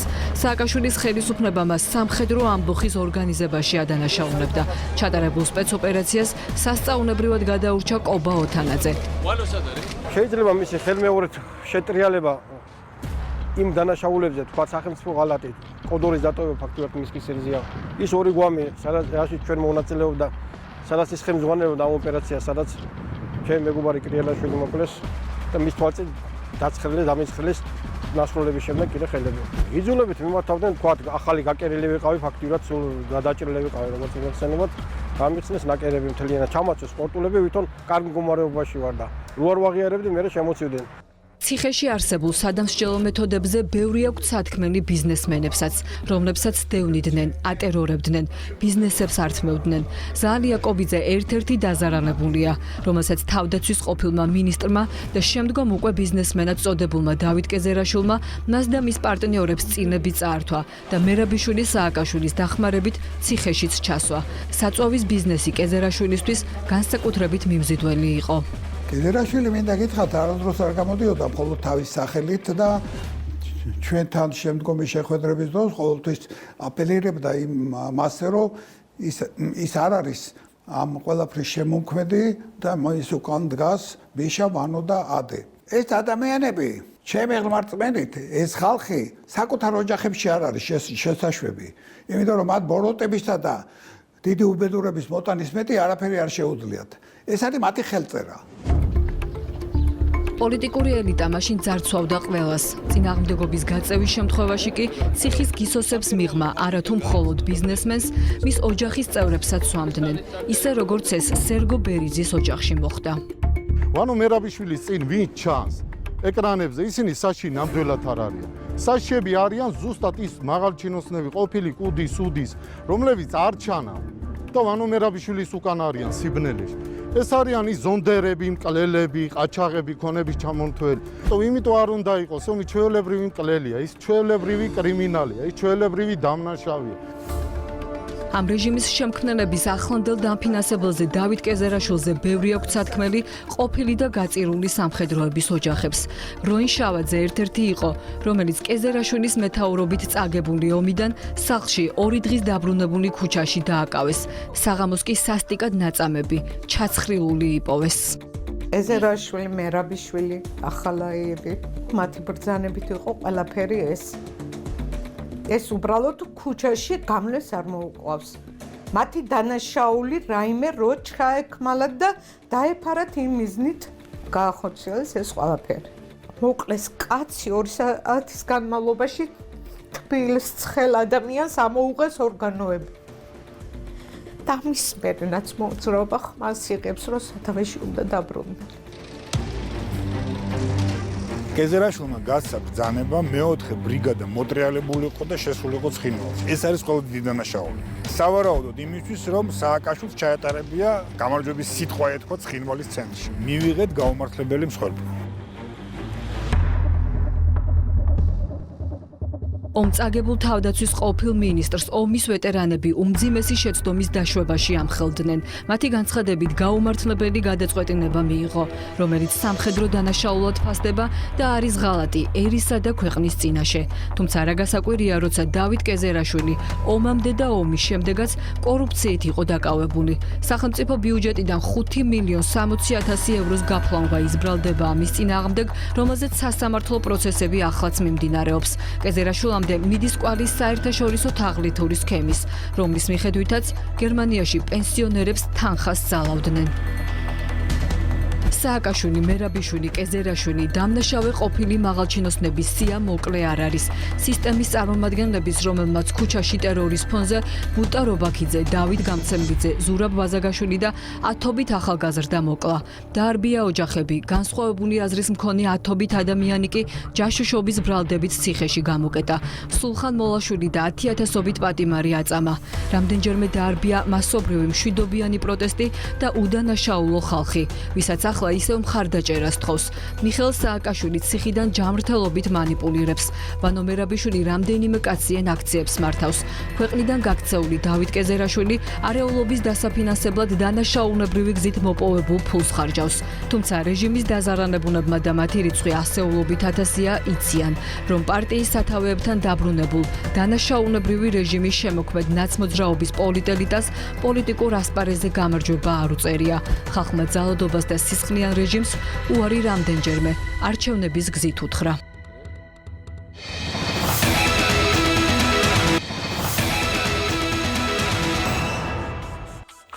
უყურებთ იმედის კვირას ირაკლი ჩიხლაძესთან ერთად და გაცემს მეორე ნაწილით ბრუნდებით პირდაპირ ეთერში. ერთი წელი პუტინის სასტიკი შურისძიებიდან რუსი ოკუპანტები უკრაინის 5 მიმართულებით შეტევას აგრძელებენ.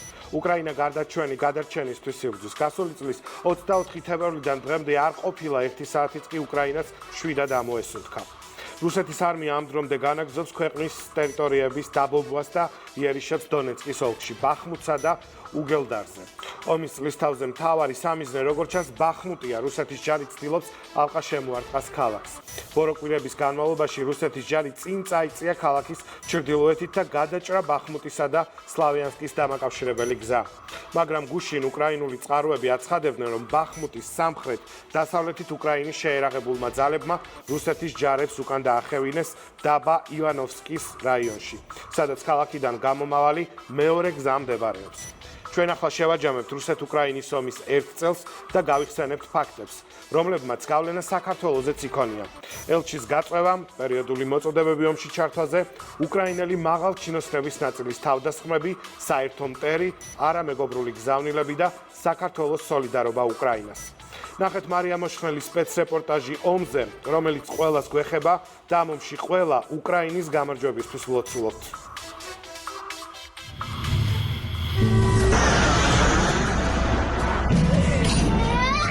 2022 წლის 24 თებერვალი, ომის პირველი დღე. რუსული ავიაცია ბომბავს ყველაფერს, მათ შორის საცხოვრებელ კორპუსებს, საავადმყოფოებს, იერიში უკრაინელ ხალხს მიაქვს. ასე იწყება სრულმასშტაბიანი ომი, რომელიც უკვე 1 წელია გრძელდება. ომმა ვერ გატეხა უკრაინა და ვერც გატეხს. ვერ შეაჩერა სიცოცხლე ჩვენ სახელმწიფოში და ვერ შეაჩერებს. არ დავემორჩილებით, წინ აღუდგებით. საოკუპაციო ძალები ავიაიერიშებს ახლაც ახორციელებენ კუპიენსკში, უგლედარში, ლიმანში, ვოლნობახასა და დონეცკის ოლქის სხვა ქალაქებში საოკუპაციო ძალების სამიზნე უკრაინული არმიის ცოცხალი ძალაა. აქტიური საბრძოლო მოქმედებები მიმდინარეობს ლუგანსკისა და ხარკოვის მიმართულებით. აქტიურ კონტრშეტევას ახორციელებენ უკრაინის შეიარაღებული ძალებიც. საჰაერო თავდაცვის სისტემა რუსეთის სარაკეტო იერიშებს აქტიურად იგერიებს. მთელი კვირის განმავლობაში ქვეყნის მთელ ტერიტორიაზე საჰაერო განგაშის ხმა ისმოდა. ომმა ევროპის შუაგულში მსოფლიოს დღის წესრიგი შეცვალა. რუსეთზე ზეწოლისთვის აუცილებელი გახდა სანქციები, ფინანსური, სავაჭრო და ინდივიდუალური სანქციები 40 ქვეყანაზე მეტმა დააწესა. ამერიკის შეერთებულმა შტატებმა, ევროკავშირის ქვეყნებმა, დიდმა ბრიტანეთმა, იაპონიამ, სამხრეთ კორეამ და ალბანეთმა. უკრაინას აქვს ფინანსური მხარდაჭერა და მუდმივად მარაგდება სამხედრო ტექნიკით, რითაც საკუთარ სუვერენიტეტს იცავს ოკუპანტისგან.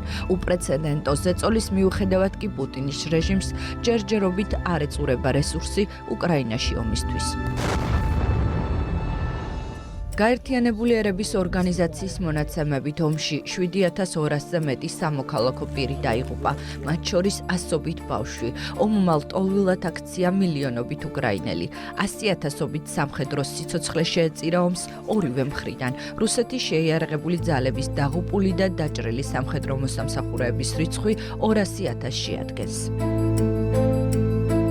ომში ყველა ისტორია იყო მძიმე, თუმცა არის მოვლენები, რომლებიც განსაკუთრებულად გვახსოვს.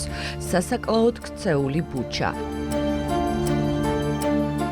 ირპინში დაბომბილი ჰუმანიტარული კორიდორი, ბავშვები ლტოლვილობის გზაზე.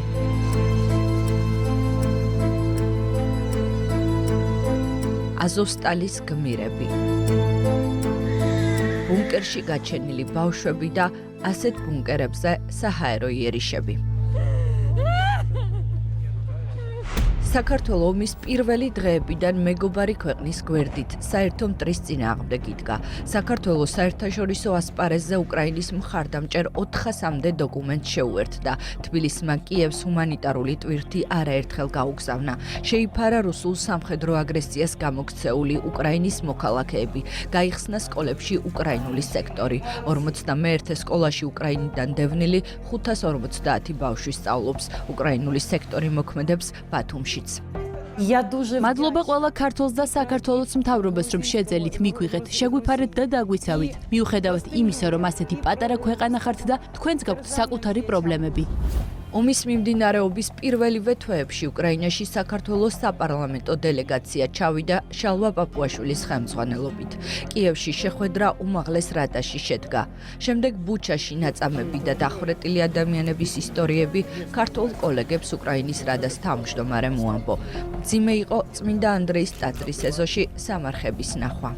რუსეთმა უნდა დაასრულოს ეს ომი, პატივისცეს უკრაინის ტერიტორიულ მთლიანობას საერთაშორისო აღიარებულ საზღვრებში და პატივისცეს უკრაინელი ხალხის არჩევანს. მინდა მადლიერება გამოვხატო ჩემი ქართველი კოლეგების მიმართ მათი მუდმივი მხარდაჭერის გამო საერთაშორისო ასპარეზზე.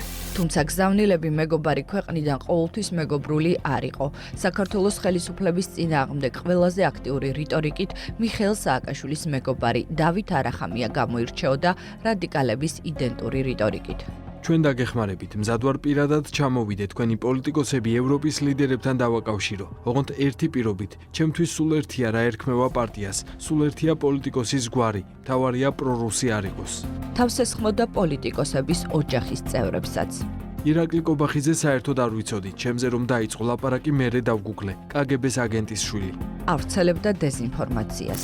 მახსოვს რუსთავი 2 წაგართვეს, ახლა ნიკა გვარამია ჩასვეს ციხეში. ამას ამბობდა მაშინ, როცა რუსთავი 2-ის საქმეზე ევროპული სასამართლოს გადაწყვეტილება არსებობს და სტრასბურგის სასამართლოს არც ერთი მუხლის დარღვევა არ დაუდგენია. დეზინფორმაციაზე მეტად დამაზიანებელი იყო ომისკენ მოწოდებები. მაგალითად, ქართველებს ცხინვალსა და აფხაზეთში გასეირნებისკენ მოგვიწოდა რადას დეპუტატმა გონჩარენკომ. ძვირფასო ქართველებო, გარეთ მშვენიერი ამინდია, იქნებ გაისეირნოთ ცხინვალსა და სოხუმში. შეგიძლიათ გაიყოლოთ რამდენიმე ჯავშან ტრანსპორტიორი, ტანკი. ეს არის ისტორიული შესაძლებლობა დაიკავონ აფხაზეთი და სამხრეთ ოსეთი.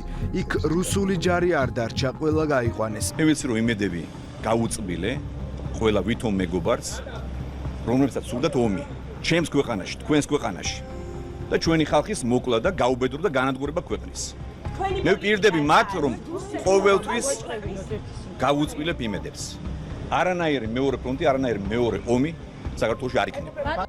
საქართველოში რომ მეორე ფრონტი არ იქნება, მუდმივად უწევს გამეორება საქართველოს ხელისუფლებას და პირველ რიგში სწორი პოლიტიკის გატარება. ამ მოცემულობას ხშირად იყენებენ რადიკალები დაძაბულობისთვის და დამაზიანებელი კამპანიისთვის, ისე როგორც ეს კანდიდატის სტატუსის მიღების წინ იყო, როცა საქართველოს მოლდოვისა და უკრაინის საკითხი განიხილებოდა. რადიკალები ქვეყანაში აპოკალიფტურ სურათს ხატავდნენ, პარალელურად გვარწმუნებდნენ, რომ შეხვედრებს სტატუსის მისაღებად მართავდნენ. მოლდოვამ და უკრაინამ მიიღეს კანდიდატის სტატუსი, საქართველომ ევროპული პერსპექტივა.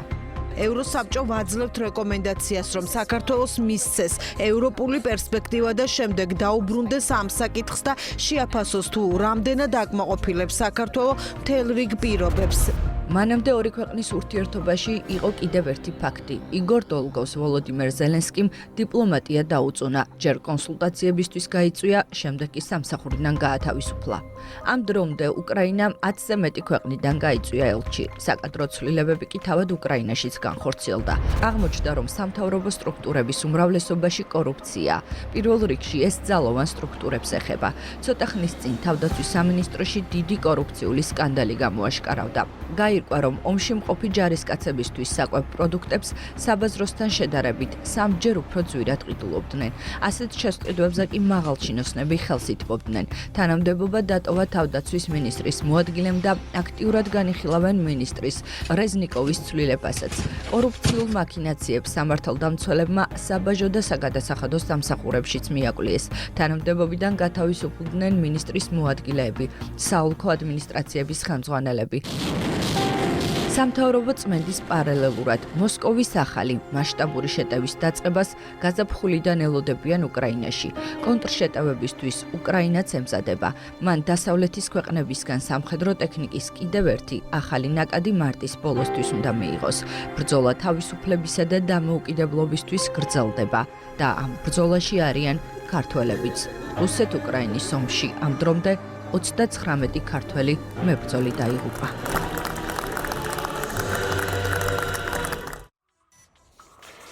ახლა ორმაგ სტანდარტზე უნდა მოგიყვეთ ის, რაც დაშვებული და მისაღებია ყველასთვის, იკრძალება ჩვენთვის, ანუ საქართველოსთვის. ამის ნათელი მაგალითია კანონპროექტი უცხოური გავლენის აგენტების შესახებ. ხალხის ძალის მიერ მომზადებულ საკანონმდებლო ინიციატივას ვაშინგტონის კი აკრიტიკებს. არადა ავტორები ამბობენ, რომ პროექტზე მუშაობისას ამერიკული გამოცდილება გაიზიარეს და ამერიკულზე ბევრად უფრო რბილია ქართული ვერსია. საუბარი ამერიკის შეერთებული შტატების მოქმედ უცხოელ აგენტთა რეგისტრაციის აქტზე.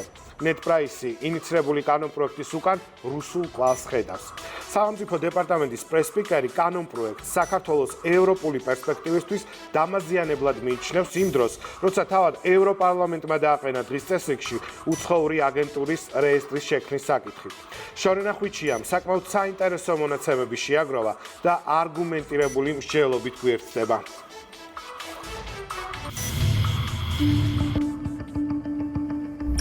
ფარა უცხოელი აგენტების რეგისტრაციის აქტი ამერიკის შეერთებულ შტატებში 1938 წლიდან მოქმედებს და აქ მტკიცედ სჯერათ, რომ ეს კანონი ამერიკულ დემოკრატიას პოლიტიკურ პროცესში უცხოური გავლენისგან იცავს. ფაქტია, კანონი მუშაობს. სპეციალურ რეესტრში ნახავთ არა მხოლოდ მათ, ვინც უცხოეთის სასარგებლოდ რაიმე სახის საქმიანობას ეწევა, არამედ ნახავთ გაფორმებულ ხელშეკრულებებსაც კი. მაგალითად, ჩვენ ასე გავიგეთ, რომ სააკაშვილის ოჯახი ამერიკის შეერთებულ შტატებში ლობისტებს ქირაობს იმისთვის, რომ მათთვის სასურველი აზრი გაავრცელონ. რამდენად სამართლიან საქმეს ემსახურება აგენტი, ამას არავინ კითხულობს. მთავარია, რომ ეს დოკუმენტურად იყოს აღრიცხული. ესაა მთავარი პრინციპი და ამის გადმოტანა სურთ საქართველოშიც. ინიციატორი ხალხის ძალაა და შესაბამისი კანონპროექტიც უკვე მზად არის. დასავლური პრაქტიკის გათვალისწინება ამ ნაწილში ვფიქრობ არის სარგებლიანი, აუცილებელიც და ჩვენი მხრიდან სავალდებულოც. ამიტომ ჩვენ ავიღეთ უკვე დამკვიდრებული პრაქტიკა, დასავლური პრაქტიკა, ამერიკული კანონმდებლობა, ის არის საკმაოდ საინტერესო დახვეწილი კანონმდებლობა და ეს კანონი სხვა ქვეყნებმაც გამოიყენეს საფუძვლად, მაგალითად ისრაელმა, როცა 2016 წელს მიიღო ამ კანონზე დაფუძნებული მისეული ვარიანტი, მაგრამ ძირითადი ხერხემალი არის სწორედ ის, რასაც გულისხმობს ამერიკული ვარიანტი. მოგვიანებით 2019 წელს ფარაზე დაფუძნებული კანონი მიიღეს ავსტრალიაშიც, საგარეო გავლენის გამჭვირვალობის სქემის აქტი. ასეთივე რეესტრის შექმნაზე საუბარი დაიწყეს ბრიუსელშიც. რამდენიმე დღის წინ ევროპარლამენტში გამართულ დებატებზე ევროპის სახალხო პარტიის წარმომადგენელი გამოვიდა ინიციატივით, რომ შეიქმნას ფარას მსგავსი იმისთვის, რომ გაძლიერდეს კონტროლისა და გამჭვირვალობის მექანიზმები. ევა კაილისთან დაკავშირებით შექმნილი რთული მდგომარეობა გვიჩვენებს, რომ არასამთავრობო ორგანიზაციები მარტივად შეიძლება გამოიყენონ კრიმინალური აქტივობის იარაღად. არ უნდა დავუშვათ, რომ მესამე ქვეყნების წარმომადგენლებმა და კრიმინალებმა ქრთამის გადახდის გავლენა მოახდინონ პოლიტიკური გადაწყვეტილებების მიღებაზე და არასამთავრობო ორგანიზაციები ამ ყველაფრის შესასრულებლად ფარად გამოიყენონ. მსგავსი რეესტრი გასული წლიდან უკვე მოქმედებს გერმანიაში. მაგალითად, ამ რეესტრში შეგიძლიათ ნახოთ საერთაშორისო გამჭვირვალობის გერმანული ოფისიც, რომელიც ანგარიშვალდებულია, რომ თავისი საქმიანობისა და ფინანსური ანგარიშების შესახებ ინფორმაცია ბუნდესტაგს წარუდგინოს. ეს არც გერმანიაში, არც ისრაელში, არც ავსტრალიაში, არც ამერიკის შეერთებულ შტატებში პრობლემას არ წარმოადგენს და მსგავსი კანონი ყველგან მუშაობს. თუმცა ეს პრობლემად მიაჩნიათ საქართველოში. კრიტიკოსები ამბობენ, რომ ხალხის ძალა რუსული კანონის გადმოღებას აპირებს და არა ამერიკულის. ასეთი შინაარსის განცხადება გააკეთა რამდენიმე დღის წინ ამერიკის შეერთებული შტატების სახელმწიფო დეპარტამენტის სპიკერმა ნედ პრაისმაც.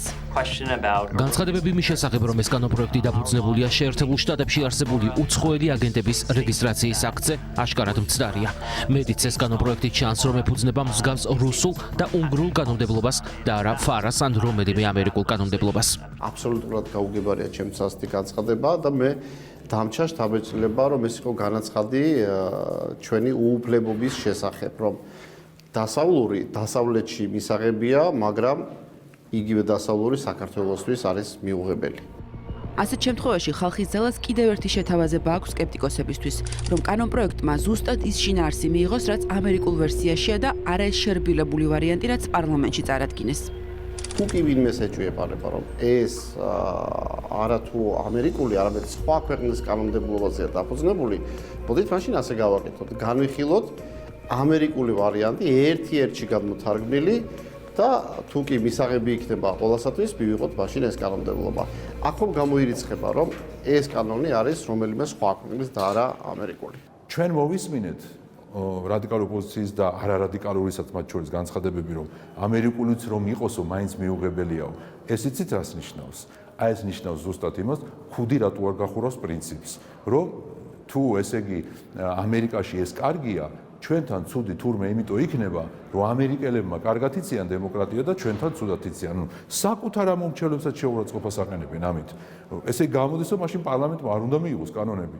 არანაირი დემოკრატიისთვის განვითარებისთვის კანონები აღარ უნდა მივიღოთ, რატომ? იმიტომ რომ ნუ ეხა იქ ამერიკაში იციან და კანონები იმიტომ უნდა მიიღოთ. ჩვენთან მოდი საერთოდ არ მივიღოთ მაშინ კანონები. ხალხის ძალის ლიდერები განმარტავენ, რომ მათ მიერ მომზადებულ კანონპროექტში რომელიმე ორგანიზაციის საქმიანობის შეზღუდვაზე არაფერი წერია და საუბარია მხოლოდ რეგისტრაციაზე. მიზანი კი ისაა, რაც ყველა სხვა ქვეყნის შემთხვევაში, სადაც ეს კანონი მოქმედებს. გამჭვირვალობა. იმ არასამეწარმოებრივი პირების საქმიანობის უფროსად დაფინანსების გამჭვირვალობა, რომლებიც ფინანსდებიან უცხოური ძალის მიერ. ეს არის და ეს ჩვენ კანონპროექტში თქვენ რა მოიკითხავთ ვერ შეზღუდვას, ვერც ამ ტიპის ვალდებულებას, სხვა რაიმე ტიპის ვალდებულებას, გარდა იმისა, რომ უნდა დარეგისტრირდეს თქვა, საიდან ფინანსდება, რამდენით და რა საქმიანობს. ქართველი დეპუტატების მიერ მომზადებული კანონპროექტის მიხედვით უცხოური გავლენის აგენტად რეგისტრაციის ვალდებულება ექნება იმ არასამეწარმეო, არაკომერციულ იურიდიულ პირს ან მედია საშუალებას, რომლის შემოსავლის 20%-ზე მეტის წყარო უცხოური ძალაა. ეს რეგულაცია არ შეეხება ფიზიკურ პირებს, ისე როგორც ეს ამერიკულ კანონშია მოცემული. ასოციაცია, კორპორაცია, საპარტნიორო ორგანიზაცია, სხვა ორგანიზაციები ამ პირთა სხვა ნებისმიერ ტიპის გაერთიანება უცხოური გავლენის აგენტად კვალიფიცირდება აგრეთვე მასობრივი ინფორმაციის ისეთი საშუალება, რომელიც უცხოური გავლენის აგენტის ზემოხსენებულ ძირითად კრიტერიუმებს აკმაყოფილებს. გურამ მაჭარაშვილი იმ ჩამონათვალს გვიკითხავს, ვინც ამერიკული კანონმდებლობით ვალდებულია აგენტად დარეგისტრირდეს და განმარტავს, რომ ხალხის ძალის მიერ მომზადებული ვერსია ბევრად შერბილებულია და მხოლოდ 3 კრიტერიუმს ეფუძნება. ამერიკული ფარა გაცილებით დიდ სპექტრს მოიცავს და რაც მთავარია, იქ კანონის დაუმორჩილებლობა ან $10,000 ჯარიმით, ან 5 წლამდე თავისუფლების აღკვეთით ისჯება. ვიდრე საქართველოში უცხოური გავლენის გამჭვირვალობის შესახებ კანონს მიიღებენ, ჯერ წინ განხილვებია და ამის შემდეგ გვეცოდინება, ექნება თუ არა ხალხის ძალის ინიციატივას საკმარისი მხარდაჭერა პარლამენტში. არ იყო პოლიტიკურად მარტივი კვირა, შესაბამისად ცოტა არ იყოს გაგრძელდა ჩვენი პოლიტიკური ეთერი და ლამის გაგვეყინა სანდრო გამსახურდია, რომელიც ბაკურიანში იმყოფება და საათნახევარია გველდება, როდის შემოვიყვანთ ეთერში. თქვენ იცით, რომ ბაკურიანი პირდაპირ იმ მნიშვნელობით სპორტული სამყაროს განსაკუთრებული ყურადღების ცენტრშია. მოგესალმები სანდრო, მადლობა რომ ხარ ჩვენთან ერთად და მოგვიყევი რა ხდება ახლა ბაკურიანი და შენ აითვისე თუ არა სპორტული ტრასები უკვე. საღამოშიდობის ირაკლი, დღეს მართლაც უბრიშელოვანესი დღე არის ბაკურიანისთვის, საქართველოსთვის, ქართული სპორტისთვის და განსაკუთრებით ზამთრის სპორტის სახეობისთვის. ასეთი შანსი ჩვენს ქვეყანას არასოდეს ჰქონია. საქართველო პირველად მასპინძლობს ამ მასშტაბის საერთაშორისო ტურნირს და როგორც საერთაშორისო ექსპერტები ამბობენ, ეს არის უმაღლეს დონეზე ორგანიზებული ტურნირი. დღეს იყო პირველი საშეჯიბრო დღე, სადაც გათამაშდა კიდეც კომპლექტები, მედლების პირველი კომპლექტები. პირველი ადგილი გუნდურ ჩათვლაში აიღო ამერიკის შეერთებულმა შტატებმა. ჩვენც ვეცადეთ, რომ გაგვესინჯა ეს სათხილამურო ტრასები, თუმცა ცხადია, არ გვაქვს არც ჩვენ და არც ვიზიტორებს იმ ტრასებზე სრიალის საშუალება, სადაც უშუალოდ სპორტსმენები, მსოფლიო ჩემპიონატის მონაწილეები გამოდიან, თუმცა ესეც აღნიშნვის ღირსია, რომ ვიზიტორებს პარალელურად შეუძლიათ დამოუკიდებელ სათხილამურო ტრასებზე მიიღონ სიამონება და ისრიალონ ბაკურიანში. გარდა უშუალოდ სპორტული კომპონენტისა, მინდა გითხრათ, რომ ბაკურიანის ცენტრში არის გახსნილი ეგრეთ წოდებული სოფელი, მსოფლიო ჩემპიონატისთვის მიძღვნილი, სადაც აქ ჩამოსულ ვიზიტორებს შეუძლიათ დააგემონონ ქართული კერძები, შეიძინონ სხვადასხვა ნივთები და დატკბნენ ბაკურიანის სიამონებით. მოკლედ, როგორ მიმდინარეობდა საორგანიზაციო სამუშაოები და როგორ გაიხსნა უმნიშვნელოვანესი საერთაშორისო ტურნირი, ამ ყველაფერს ჩვენი მაყურებელი სიუჟეტიდან გაიგებს.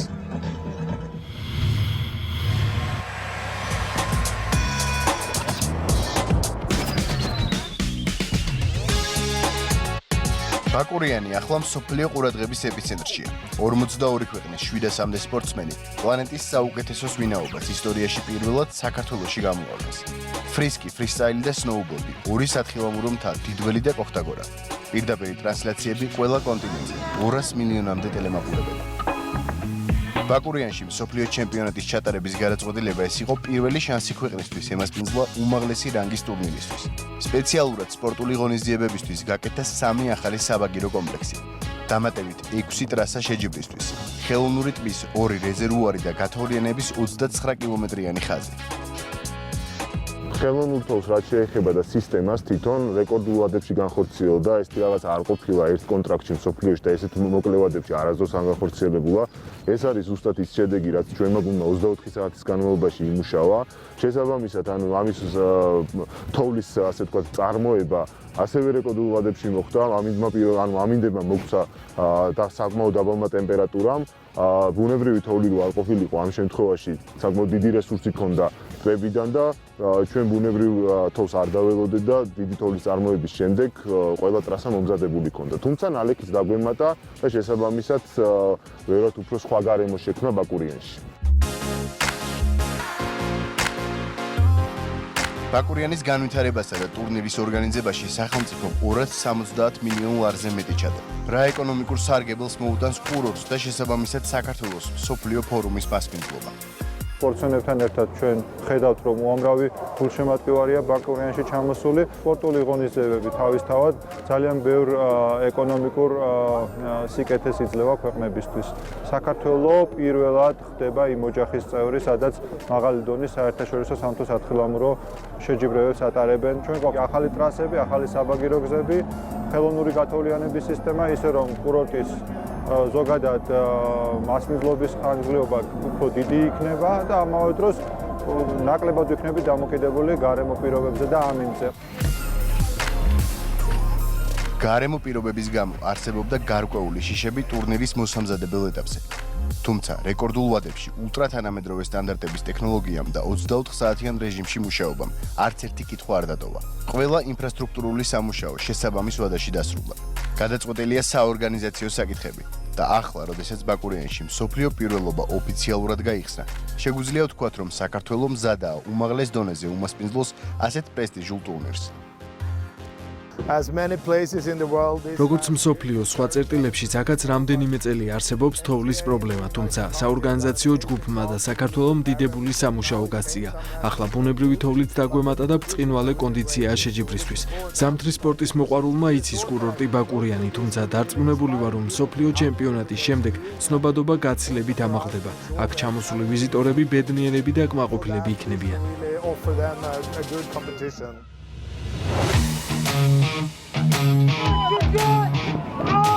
შვიდაზე მეტ პროფესიონალ სპორტსმენს შორის 6 ქართველი. მათთვის დამატებითი мотиваცია აქვს ქვეყნის ღირსების დაცვა მშობლიურ მთებსა და ტრასებზე. ჩემთვის კარგი იქნებოდა ტოპ 30-ში შესვლა, იმიტომ რომ ამით დავაგროვებ საკმარისად რომ მომავალ წელს გავაგრძელო მსოფლიო ეტაპებზე მონაწილეობა. და რა ვიცი, კარგად არის ყველაფერი მოწყობილი და ველოდებით რომ გავტესტოთ კურსი. ჩემპიონატისთვის დიდ არ მქონდა მოსამზადებლად, თუმცა საკმაოდ პროდუქტიულად გამოვიყენეთ ეს პერიოდი. ეხლა ვართ ოპტიმალურ ფორმაში. სამწუხაროდ ჩვენთან ერთად უნდა ყოფილიყვნენ სნოუბორდის ნაკრების წევრებიც, რომლებმაც ტრავმა მიიღეს გუგადვალმა და ჯაბასხვედიანმა და ვერ გამოდიან. თუმცა ჩვენ შევეცდებით, რომ ჩვენი მაქსიმუმი გავაკეთოთ. და რა, საკმაოდ ისეთი გრძელი და რთული გზა ქონა გასავლელი, იმისთვის რომ შევჯიბრებოდით ესეთ მაღალი დონის სპორტსმენებს და მონაწილეობა მიგვიღო მსოფლიო ჩემპიონატში. ძალიან სასიხარულო იყო, როდესაც გავიგე პირველად, რომ ბაკურიანში ჩატარდებოდა 2023 წლის მსოფლიო ჩემპიონატი. რაც უფრო ახლოს მოდიოდა ეს დღე, უფრო და უფრო მეტად გრძნობდი რა პასუხისმგებლობას და мотиваციას. რა ჯერ ძალიან დიდი мотиваცია არის, რომ სახლში ტარდება ეს შეჯიბრი, ძალიან ბევრი გულშემატკივარი გყავს და ძალიან საპასუხისმგებლო არის ეს ყველაფერი. ასევე რა მგონია, რომ დიდი ნაბიჯი იქნება ეს ქართული სათხილამურო სპორტისთვის. წლის მთავარი სპორტული, ეკონომიკური და ტურისტული მოვლენის მსოფლიო ჩემპიონატის გახსნის ცერემონია დაბა ბაკურიანში ჩატარდა. ოფიციალურ ნაწილს დაესწრო საქართველოს ვიცე-პრემიერი და კულტურისა და სპორტის მინისტრი თია წულუკიანი. იმისათვის, რომ საქართველო ღირსეულად ყოფილიყო ბაკურიანში ამ ჩემპიონატისთვის წარმოდგენილი, არაერთმა უწყებამ და მთავრობამ, ადგილობრივმა ხელისუფლებამ საოცარი გუნდურობით იმუშავა. ამის უკან დგას უპრეცედენტო ინფრასტრუქტურული განვითარება ბაკურიანისა და საქართველოსთვის. ეს იყო არაერთი ადამიანის ძალიან დიდი ძალისხმევა და დღეს ჩვენ ვხედავთ, რომ ჩვენ ეს ყველამ ერთად შევძელით. ცალსახაა, რომ ამ მასშტაბის ტურნირის მასპინძლობა და უმაღლეს დონეზე ჩატარება ბაკურიანის ცნობადობას მსოფლიოში გაზრდის, რაც პირდაპირ პროპორციულად გაზრდილ მაღალმხარჯველ უნარიან ტურისტების ნაკადს ნიშნავს. ტურიზმი კი თავის მხრივ საქართველოს ეკონომიკის უმნიშვნელოვანესი კომპონენტია.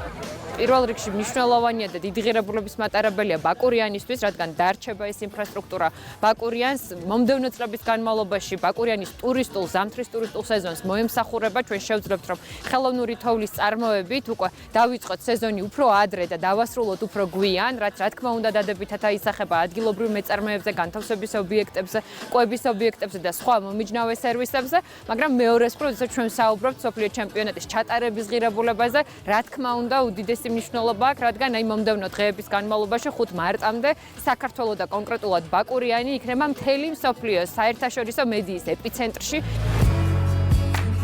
მსოფლიო ჩემპიონატთან დაკავშირებით გახსნილია სპეციალური სივრცე, ეგრეთ წოდებული სოფელი, სადაც ვიზიტორებს სხვადასხვა ნივთის შეძენა ან ქართული კერძების დაგემოვნება შეეძლებათ. კერძო მეწარმეები ამ დღისთვის თვეები ემზადებოდნენ. ბევრი დადებითი რაღაცეები გავიგეთ, ბევრი კმაყოფილი მომხმარებელი არის და თან მით უმეტეს ამდენი ხალხი და ასეთი მასშტაბური რაღაც არ ყოფილა აქამდე, რაც მე მიღია მონაწილეობა და რა ვიცი, ვართ შემართებით. პროფესიონალი სპორტსმენების პარალელურად არასაშეჯიბრო ტრასებზე თხილამურების და სნოუბორდის მოყვარულებს შეზღუდვების გარეშე შეეძლება ცრიალი. ასე რომ ჩამოდით ბაკურიანში, უგულშემატკივრეთ ქართულ სპორტსმენებს და მიიღეთ უნიკალური გამოცდილება. სატელევიზიო საღამო გრძელდება, წინ გელოდება თნუე 23 საათზე უკვე მაგდა ანიკაშვილი და გიორგი ფუტკარაძე იმედი ლაივში. ერთმანეთს მომავალ კვირას ტრადიციულად 8 საათზე ხვდებით.